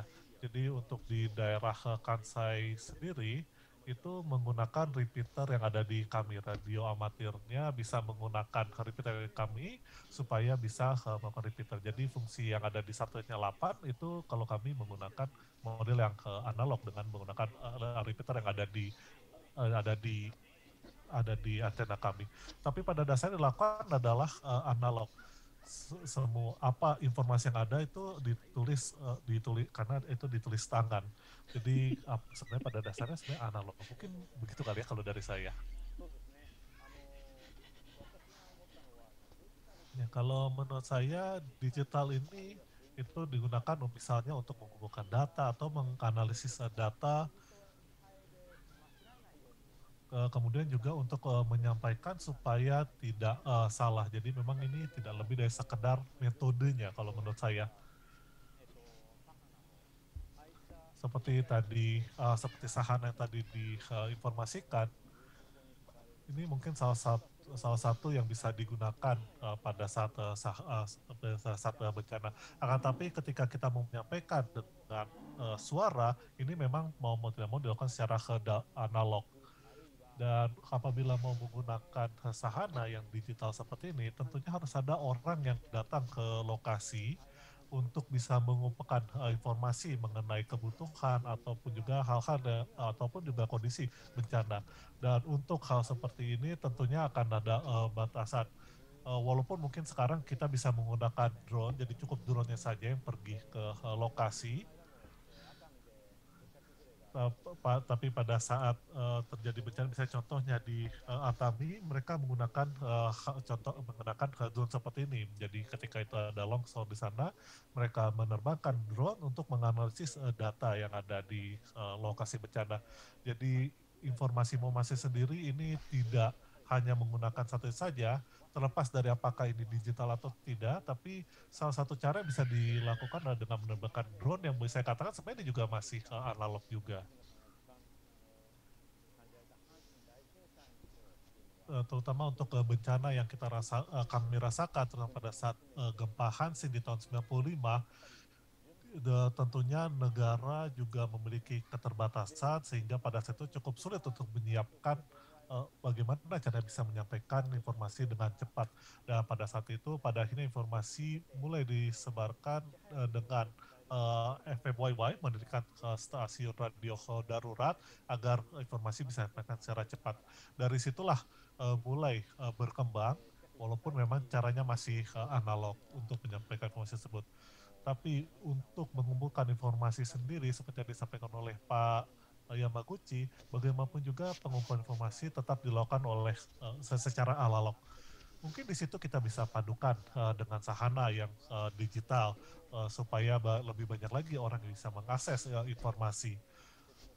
Tapi terlepas dari itu, bagaimanapun juga untuk informasi tetap harus dilakukan secara manual atau analog.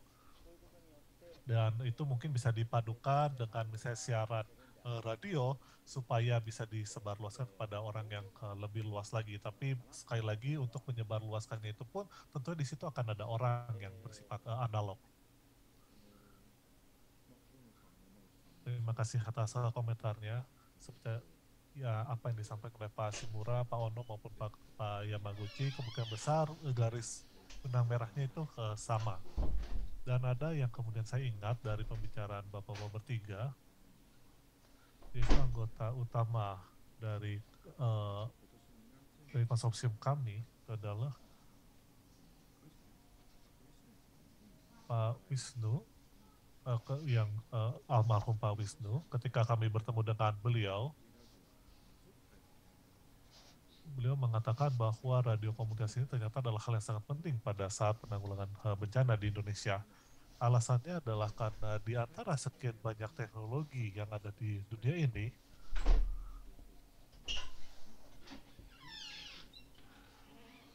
di antara teknologi yang ada, ternyata sensor humanis ini yang sangat penting ketika adanya radio komunikasi ini.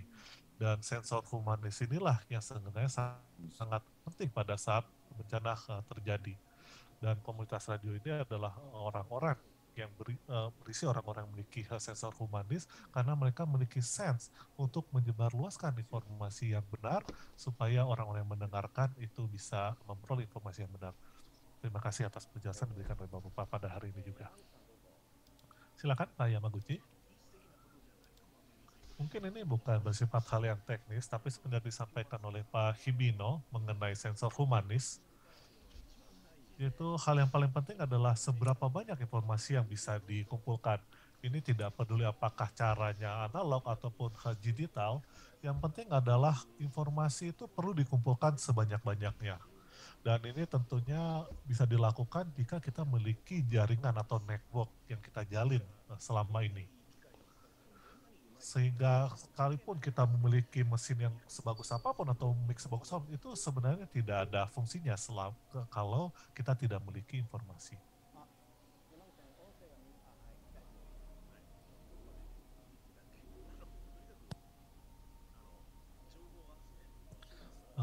Mohon maaf, jadi yang maksud saya yang saya sampaikan adalah bahwa kita sangat penting untuk bisa mengumpulkan informasi mulai dari sehari-hari.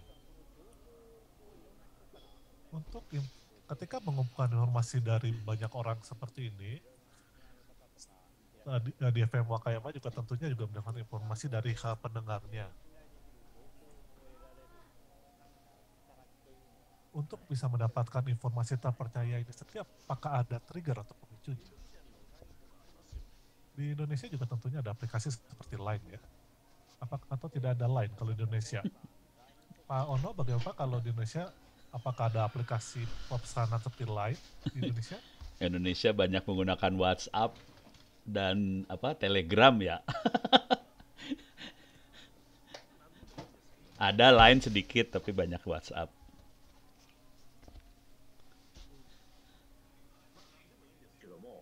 Ya, untuk aplikasinya sebenarnya bisa gunakan apa saja.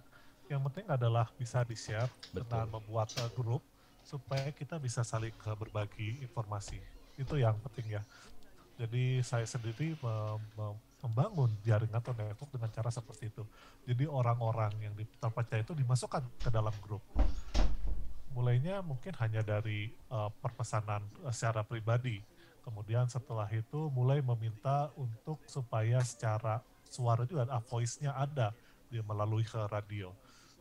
Jadi dengan cara seperti ini, dengan membangun kepercayaan seperti ini, maka informasi-informasi mengenai bencana itu bisa didapatkan secara akurat dari orang yang dipercaya. Karena bagaimanapun kalau misalnya untuk radio amatir itu kan memerlukan izin, sementara kalau menggunakan aplikasi pemesanan kan tidak memerlukan izin. Dan juga dimasukkan pun ini adalah orang-orang yang saya pernah bertemu dengannya, sehingga saya bisa percaya.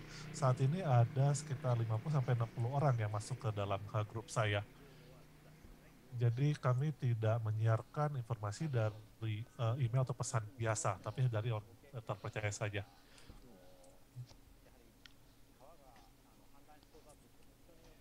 Ya, karena seperti misalnya ada informasi yang mengatakan bahwa misalnya sungai meluap, ini tergantung dari orangnya, tentu akan berbeda parameternya.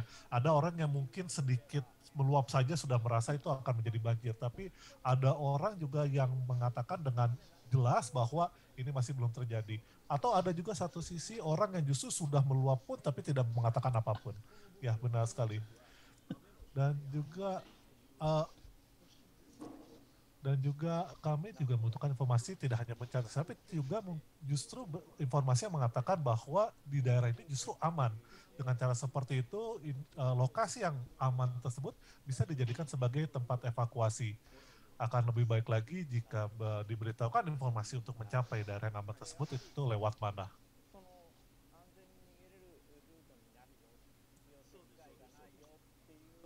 Tentunya informasi rute ini juga sangat penting ya, karena ada rute-rute yang mungkin justru bahaya ketika dilewati, sehingga apabila ditambahkan dengan informasi rute yang aman, tentu ini akan membuat informasi yang sangat baik.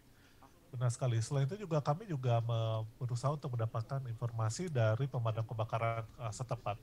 Jadi kami berusaha juga untuk mendapatkan informasi tidak hanya tentang kondisi bencana, tapi juga mengenai di mana lokasi-lokasi yang aman. Dan itu kami ulangi berita informasi tersebut melalui siaran. Baik, terima kasih atas informasinya. Kita masih memiliki waktu, Bapak-Bapak dan Ibu yang masih memiliki pertanyaan atau komentar, dipersilakan boleh di kolom chat. Tapi mohon maaf ini karena di kolom chat Bahasa Indonesia saya tidak bisa membacanya. Kalau misalnya ada, ini bisa silakan disampaikan secara langsung.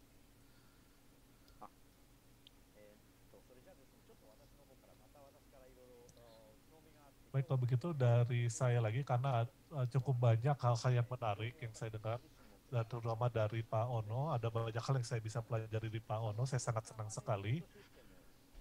Untuk disaster management system, ini kemungkinan pada saat nanti, pada saat terjadi bencana, untuk mengumpulkan informasi,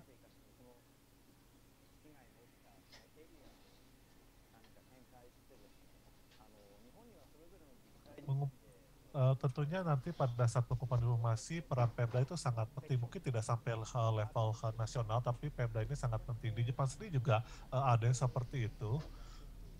Tapi untuk ke depannya, pada saat mau bekerja sama dengan Pemda untuk mengumpulkan informasi di dalam disaster management sendiri, ini menurut saya sendiri ke depannya mungkin untuk informasinya tidak hanya dari ahli saja, tapi nanti ke depannya mungkin perlu juga dari orang-orang awam. Tadi Pak Ono sempat menyinggung bahwa Bapak sempat dimarahi oleh BNPB karena secara istilahnya sembarangan untuk menyampaikan informasi. Apa ya kira-kira ke depan sendiri apakah akan ada peluang untuk orang awam juga bisa menyebarkan informasi atau memberikan informasi? Thank you, terima kasih Simura-san. Sahana dirancang untuk orang biasa sebetulnya, atau relawan, volunteers untuk posting, menyampaikan informasi. Jadi dirancang untuk orang biasa. Hanya pengalaman saya, jadi ada beberapa informasi yang bisa dimasukkan, seperti saya ingin jadi relawan keahlian saya apa saja, saya rumahnya di mana, kontak saya apa-apa-apa. Jadi dalam Sahana bisa ada list volunteers. Jadi kalau kita membutuhkan, kita bisa kontak volunteersnya. Itu satu. Dan itu sifatnya apa ya? Sifatnya dari orang biasa submit informasi. Jadi upload informasinya orang biasa, saya ingin jadi volunteer. Itu satu. Yang kedua, yang seru juga adalah, yang menarik adalah kita bisa memasukkan shelter. Lokasi shelter di mana, kontaknya di mana, alamatnya di mana, dan itu volunteers yang memasukkan. Yang lain lagi, yang ketiga yang banyak sekali terjadi adalah mencari orang hilang. Dan ini banyak sekali, terutama waktu tsunami, banyak sekali orang mencari orang hilang. Jadi ada yang posting saya mencari saudaranya, ada yang posting juga saya menemukan siapa. Jadi bisa seperti itu dalam Sahana. Jadi betul-betul bukan Pemda, bukan pemerintah, tapi betul-betul person to person. Yang saya paling bermasalah adalah pada saat, jadi ini, pada saat bencana, banyak sekali orang mengumpulkan bantuan.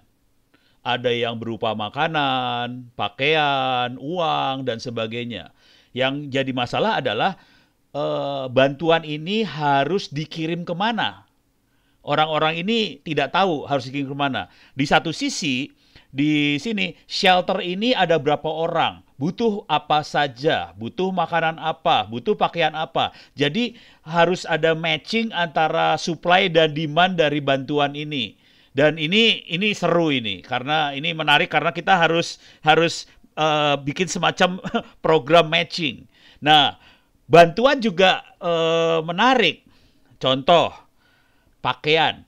Kalau di Indonesia, pakaian kadang-kadang kita bisa mendeklar di Sahana, saya ada 100 pakaian. Kadang-kadang di Sahana saya bisa declare, saya ada satu truk pakaian. Kadang-kadang saya bisa declare pakaian satu karung, box pakaian. Jadi tidak ada standar satuan. Ini bingung pada saat kita data entry. Pada saat saya data entry, karena saya monitoring amatir radio berkomunikasi kan, amatir radio komunikasi. Di sini shelter butuh sekian truk pakaian atau sekian truk beras. Ini beras ini satuannya, nasi itu satuannya macam-macam. Bisa box, bisa kilogram, bisa truk. Pusing saya. Jadi ada masalah besar satuan bantuan tadi. Jadi kira-kira itu Pak Shimura-san. Mudah-mudahan memberikan gambaran betapa serunya Sahana itu. Thank you. Terima kasih banyak. Iya benar. Matching ini tentunya adalah bagian yang paling penting ya. Di tempat yang lain pun bisa aja di satu tempat mungkin kebanyakan, satu tempat justru malah kekurangan. Tentu ada masa-masa seperti ini. Ya mudah-mudahan ini bisa ditanggulangi. Saya juga akan coba mungkin menggunakannya. Kemudian ada satu pertanyaan. Ini pertanyaan untuk Pak Yamaguchi. Tadi ada presentasi mengenai anak SMA yang tergabung dalam latihan mendirikan stasiun radio. Apa kira-kira tujuan anak SMA ikutan? Apakah karena nanti mereka yang akan bertanggung jawab untuk siarannya? Ya, benar. Jadi alasan anak SMA dilibatkan adalah supaya anak-anak muda, terutama anak usia 15 sampai 18 tahun, ini bisa terlibat ketika terjadi bencana. Dan tentunya harapannya adalah supaya nantinya mereka juga bisa menyampaikan kembali kepada juniornya dan kepada adik kelasnya. Dan satu tujuan lainnya adalah supaya orang lokal, artinya orang setempat yang bisa ikut terlibat. Terima kasih banyak.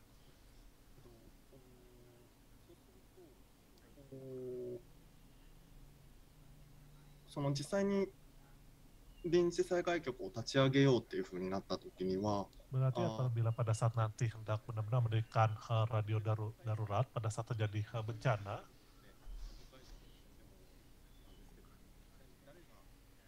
ini kami di Hokkaido juga sempat bahas ini, seperti misalnya siapa yang nantinya akan berbicara, siapa yang nanti akan set up, atau siapa yang nanti akan mengurus alatnya. Memang ada permasalahan seperti itu ketika kami coba melakukannya.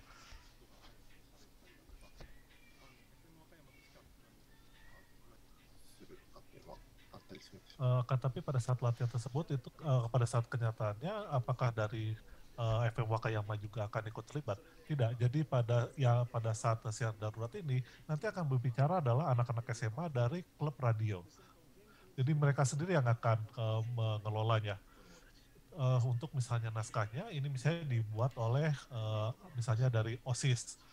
Kalau untuk yang bisa buka informasinya misalnya dari klub olahraga atau klub atletik yang misalnya larinya cepat.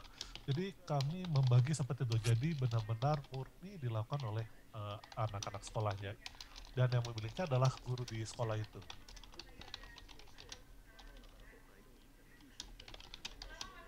Dan anak-anak ini memang permasalahannya adalah anak-anak ini setelah lulus mungkin mereka tidak tinggal di Wakayama, mungkin mereka bisa pindah ke prefektur atau kota lain, sehingga mungkin anak-anak ikut latihan tidak ada lagi di sini. Tapi yang penting adalah bahwa mereka memiliki pengalaman, sehingga dimanapun nanti mereka berada, mereka bisa untuk memanfaatkan pengalaman itu di tempat mereka berada, sehingga apabila seandainya mungkin nanti mereka dibutuhkan bantuannya, mereka bisa ikut turut serta dalam siaran radio darurat di lokasi mereka tinggal nantinya. Apakah Bapak juga mau menanyakan mengenai untuk peralatan pada saat siaran radio darurat? Mungkin saya tidak akan menanyakan hal-hal bersifat terlalu teknis. Atau mungkin Bapak menanyakan kira-kira pada saat mendirikan radio darurat ini, itu peralatan, dayanya itu dari mana? Untuk karena cukup banyak juga orang yang tidak mengetahui kira-kira dari mana alat-alat itu diperlukan. Jadi untuk alat itu bisa dengan bekerja sama dengan radio komunitas yang ada di setempat. Jadi mungkin cara yang paling efektif dan baik pada saat darurat adalah menghubungi orang-orang yang bergerak di bidang radio komunitas. Atau misalnya kalau untuk di saya di BHN, ini di organisasi kami ini juga memberikan dukungan teknis untuk pendirian radio pada saat gempa besar Jepang Timur, itu kami juga berikan bantuan teknis seperti itu. Tentunya selain pada saat selain radio darurat, kami juga memberikan dukungan untuk pendirian radio komunitas. Jadi kami bisa melakukan survei, misalnya apakah sinyalnya sudah bisa terkirim dengan baik atau tidak. Itu kami bisa bantu dari BHN. Tapi untuk operasionalnya ataupun juga untuk pengumpulan informasinya, itu tentunya ini akan memerlukan kerjasama dari orang setempat. Mungkin itu tambahan dari saya. Baik, terima kasih atas tambahannya. Kemudian satu tambahan mengenai peralatan. Alasan kami menggunakan sekolah sebagai tempat karena di sekolah itu terdapat ruang siaran, dan di ruang siaran itu sudah ada mixer untuk menyiarkan audio maupun untuk musik, sehingga kami memanfaatkan peralatan yang sudah ada. Dengan cara seperti itu kami cukup membawa pemancar dan antena saja. Sementara untuk peralatan yang lain itu sudah ada di sekolah. Dan umumnya di sekolah-sekolah Jepang yang memiliki ruang siaran itu sudah ada. Jadi bisa memanfaatkan peralatan yang sudah ada. Jadi ini bukan hanya pada saat latihan saja, tapi pada saat misalnya memang hendak mendirikan radio darurat bisa menggunakan itu. Ya betul, itu bisa digunakan, atau di beberapa pemda juga ada yang memiliki ruangan siaran, jadi bisa memanfaatkan juga. Jadi itu bisa memanfaatkan yang ada. Karena ini situasinya darurat, yang penting bisa siaran selama 1 atau 2 minggu saja. Kalau misalnya ingin yang lebih bagus lagi, itu mungkin bisa dilakukan di tempat yang lain. Tapi untuk konsep kami, itu kan untuk situasi darurat, kita memanfaatkan yang peralatan yang sudah ada saja.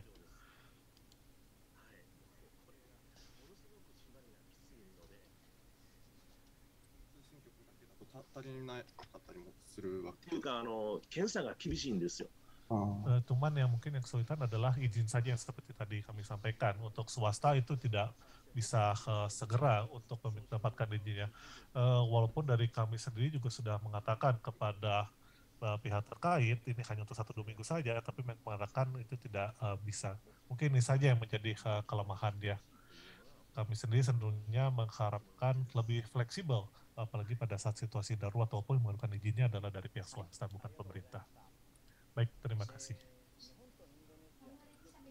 Mungkin perbedaan besar antara Indonesia dan Jepang adalah di Indonesia adalah negara kepulauan yang sangat besar, sehingga bantuan untuk pulau yang jauh itu sangat penting apabila ada bantuan dari ada dukungan dari satelit. Sementara untuk di Jepang sendiri tidak hanya dari jaringan seluler, tapi juga baik fiber optik ini sudah cukup banyak, sudah cukup tersedia. Sehingga kalau di Indonesia sendiri boleh katakan ada karakter khusus terutama untuk yang pulau-pulau yang terpencil. Bagaimanapun juga kalau di Indonesia, apakah kalau di Indonesia sendiri untuk satelit sendiri ini cukup berkembang Indonesia selain dari satelit 8 untuk telekomunikasi yang non seluler sendiri, apakah ada juga yang lebih banyak digunakan? Mungkin bisa disampaikan. Saya? Ya, Pak, silakan. Ya, Pak Simurasang, terima kasih, thank you. Tadi yang satelit 8 lebih untuk amati radio. Jadi cocok buat bencana, bukan buat telekomunikasi komersial. Tapi ya, Indonesia banyak sekali perusahaan telekomunikasi satelit. Ada banyak. Jadi nggak masalah sih sebetulnya. Jadi kalau ada bencana kita bisa membawa VSAT, kita deploy VSAT dan kita bisa punya telekomunikasi. Dan itu perusahaannya agak lumayan banyak di Indonesia. Jadi nggak terlalu masalah. Di samping itu kita juga bisa menggunakan Inmarsat. Mereka ada BGAN, BGAN, Bravo Golf Alpha November modemnya, dan itu bisa kita pakai juga. Jadi sebetulnya pilihannya banyak, kalau mau yang satelit yang komersial ada juga. Biasanya kita di pulau-pulau terpencil kita pakai yang satelit domestik Indonesia, Palapa ada. Demikian Pak Simurasang, terima kasih.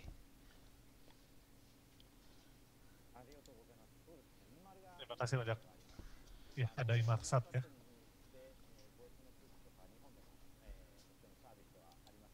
Di Jepang juga ada layanan Inmarsat, tapi memang harganya cukup mahal sehingga memang hanya digunakan pada saat darurat saja.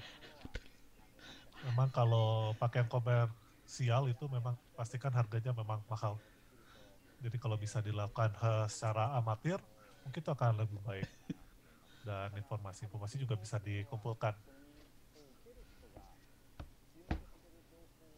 Akan tapi memang informasi ini sendiri tergantung dari orang yang mendengarnya. Tentunya sangat diperlukan informasi yang akurat dan benar sesuai dengan kebutuhan dari pendengarnya. Jangan sampai informasi salah yang disebarluaskan sehingga bisa menyebabkan ada nyawa yang menghilang. Tentunya ini adalah hal yang perlu kita hindari. Seperti tadi juga dari Pak Yamaguchi sampaikan, informasi ini perlu kita dapatkan dari orang yang dipercaya dan juga dari orang yang memang ahli mengenai hal tersebut. Kemudian untuk informasi-informasi yang berasal dari orang yang anonim itu tidak disiarkan supaya untuk menghindari mislead. Terima kasih banyak. Satu tambahan dari saya, silakan Pak Hibino.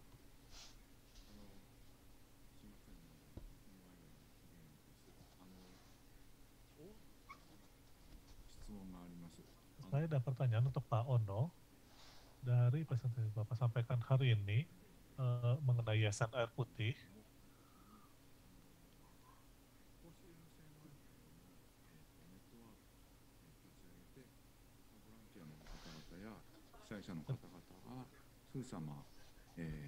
Ketika itu para relawan itu membantu supaya relawan dan juga penyintas itu bisa menggunakan internet. Di Jepang sendiri pada saat gempa Kumamoto di tahun 2016 ketika itu gempa cukup besar, ketika itu pertama kali operator telepon seluler di Jepang ada tiga perusahaan operator seluler ini mereka meluncurkan namanya 50 Japan. Ini adalah sebuah layanan seluler yang bisa digunakan secara gratis. Jadi sejak saat itu, setiap kali ada bencana besar, mereka akan menyediakan layanan Wi-Fi secara gratis. Untuk di Indonesia sendiri, seperti yang saya sampaikan bahwa Yayasan Air Putih yang menyediakan Wi-Fi gratis seperti ini.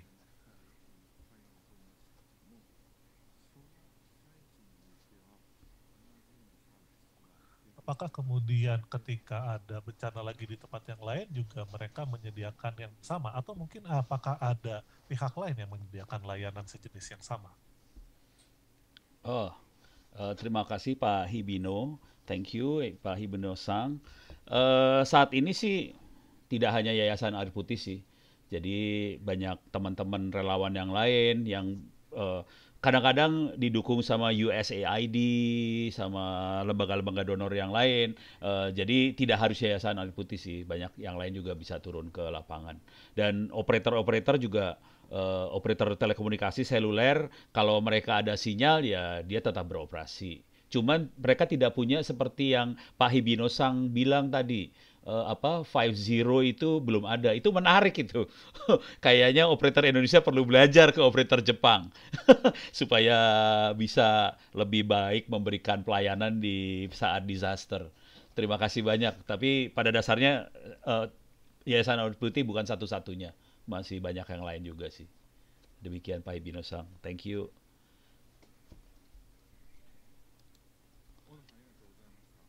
Terima kasih Pak Ono.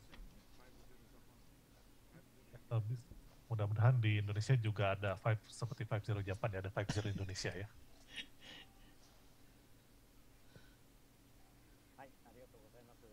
Baik, terima kasih.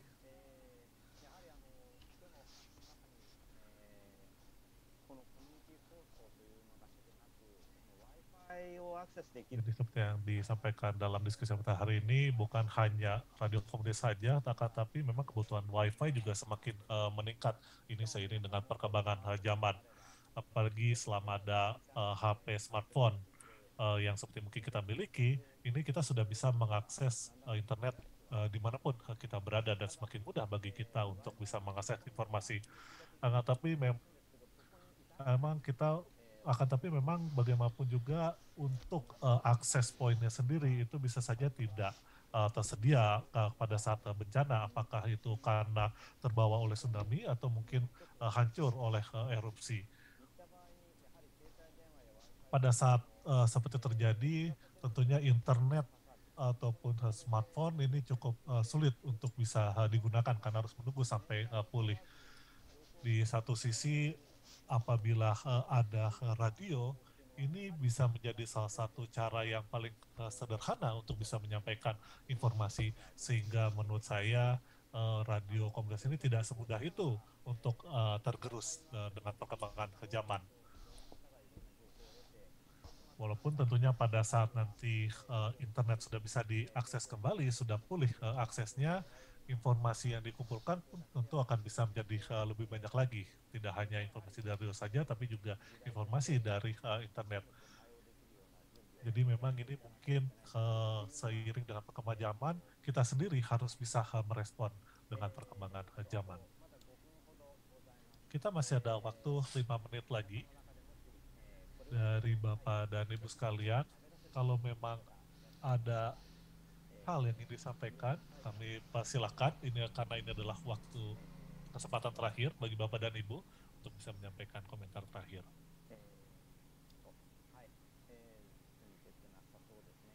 Sepertinya sudah tidak ada lagi. Hari ini pun saya baru pertama kali menjadi moderator hal yang saya sukai untuk kali ini adalah baik Pak Ono maupun Pak Yamaguchi ini ternyata sama-sama melakukan radio amatir. Dan pengalaman Bapak berdua tentunya menjadi dasar dari hubungan ke saya sendiri juga mulai bermain radio amatir sejak ke SMA sampai saat ini, dan saya juga akhirnya bekerja yang berhubungan dengan radio. Saya juga tentunya ingin bisa memanfaatkan pengetahuan dan pengalaman yang saya miliki selama ini.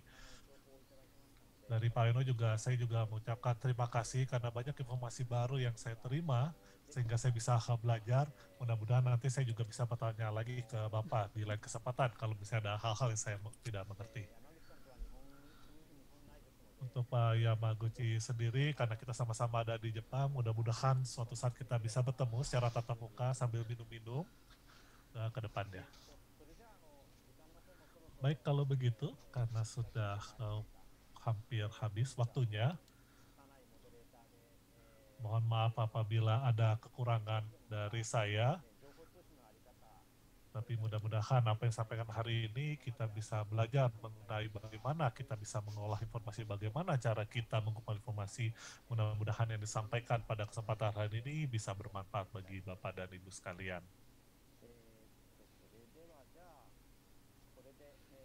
Baik, kalau begitu,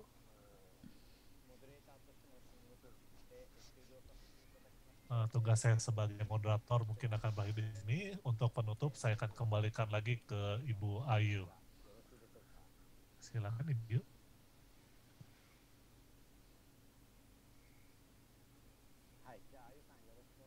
Baik Bu Ayu, silakan. Terima kasih untuk hari ini. Oke, terima kasih Simura-san. Pertama dan sangat bagus ini Simura-san. Jadi terima kasih sudah memandu diskusi pada seri keempat ini dengan sangat baik, saya kira.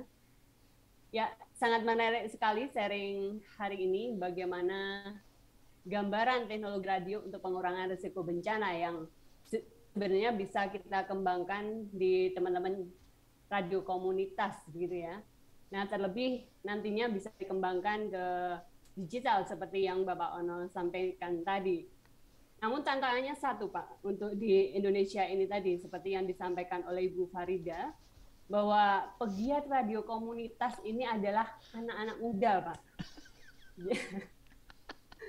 Ya, jadi ini generasi yang kemudian perlu pendampingan lebih energik lagi, dan tadi Bapak juga sudah menyampaikan nanti dari teman-teman di Jepang maupun di Indonesia bisa mengembangkan ini dengan lebih baik lagi untuk pengurangan risiko bencana.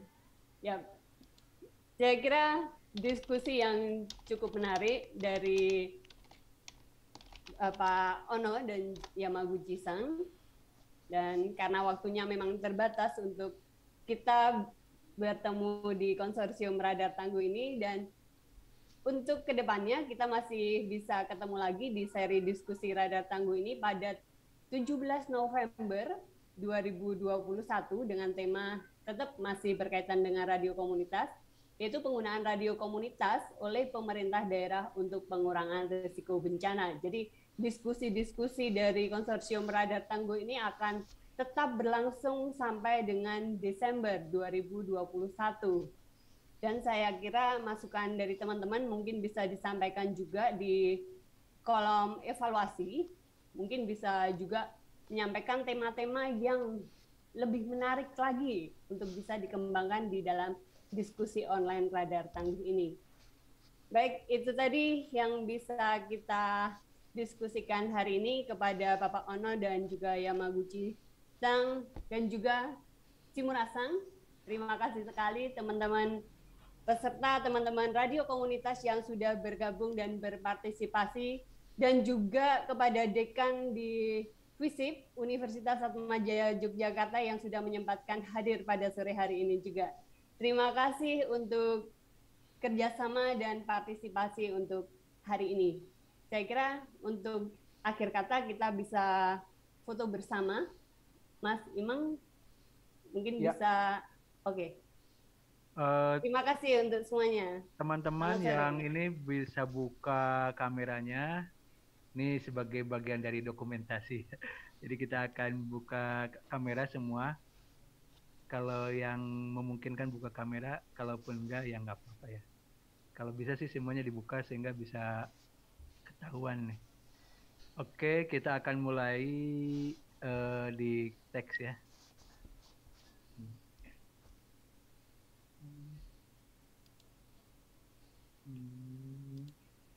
Satu.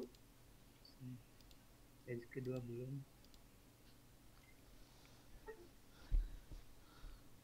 Oke, sudah. Terima kasih semuanya, Ibu Ayu. Terima kasih Pak Ono, Pak Sama-sama. Yamaguchi, terus juga Pak Simurasan. Sudah ini ya semuanya. Terus ありがとうございました。 Ya, translator dua translator terima kasih banyak. Iya. Luar Terima biasa. kasih Terima kasih. translator, ya. terima kasih Terima semuanya. kasih. Terima kasih. Terima kasih semuanya. Semuanya. Oke. Oke. Pak Ono, Pak Ono, Keren, nanti saya keren. akan email lagi ya. Oh, di- siap. Oke, thank you. Thank you.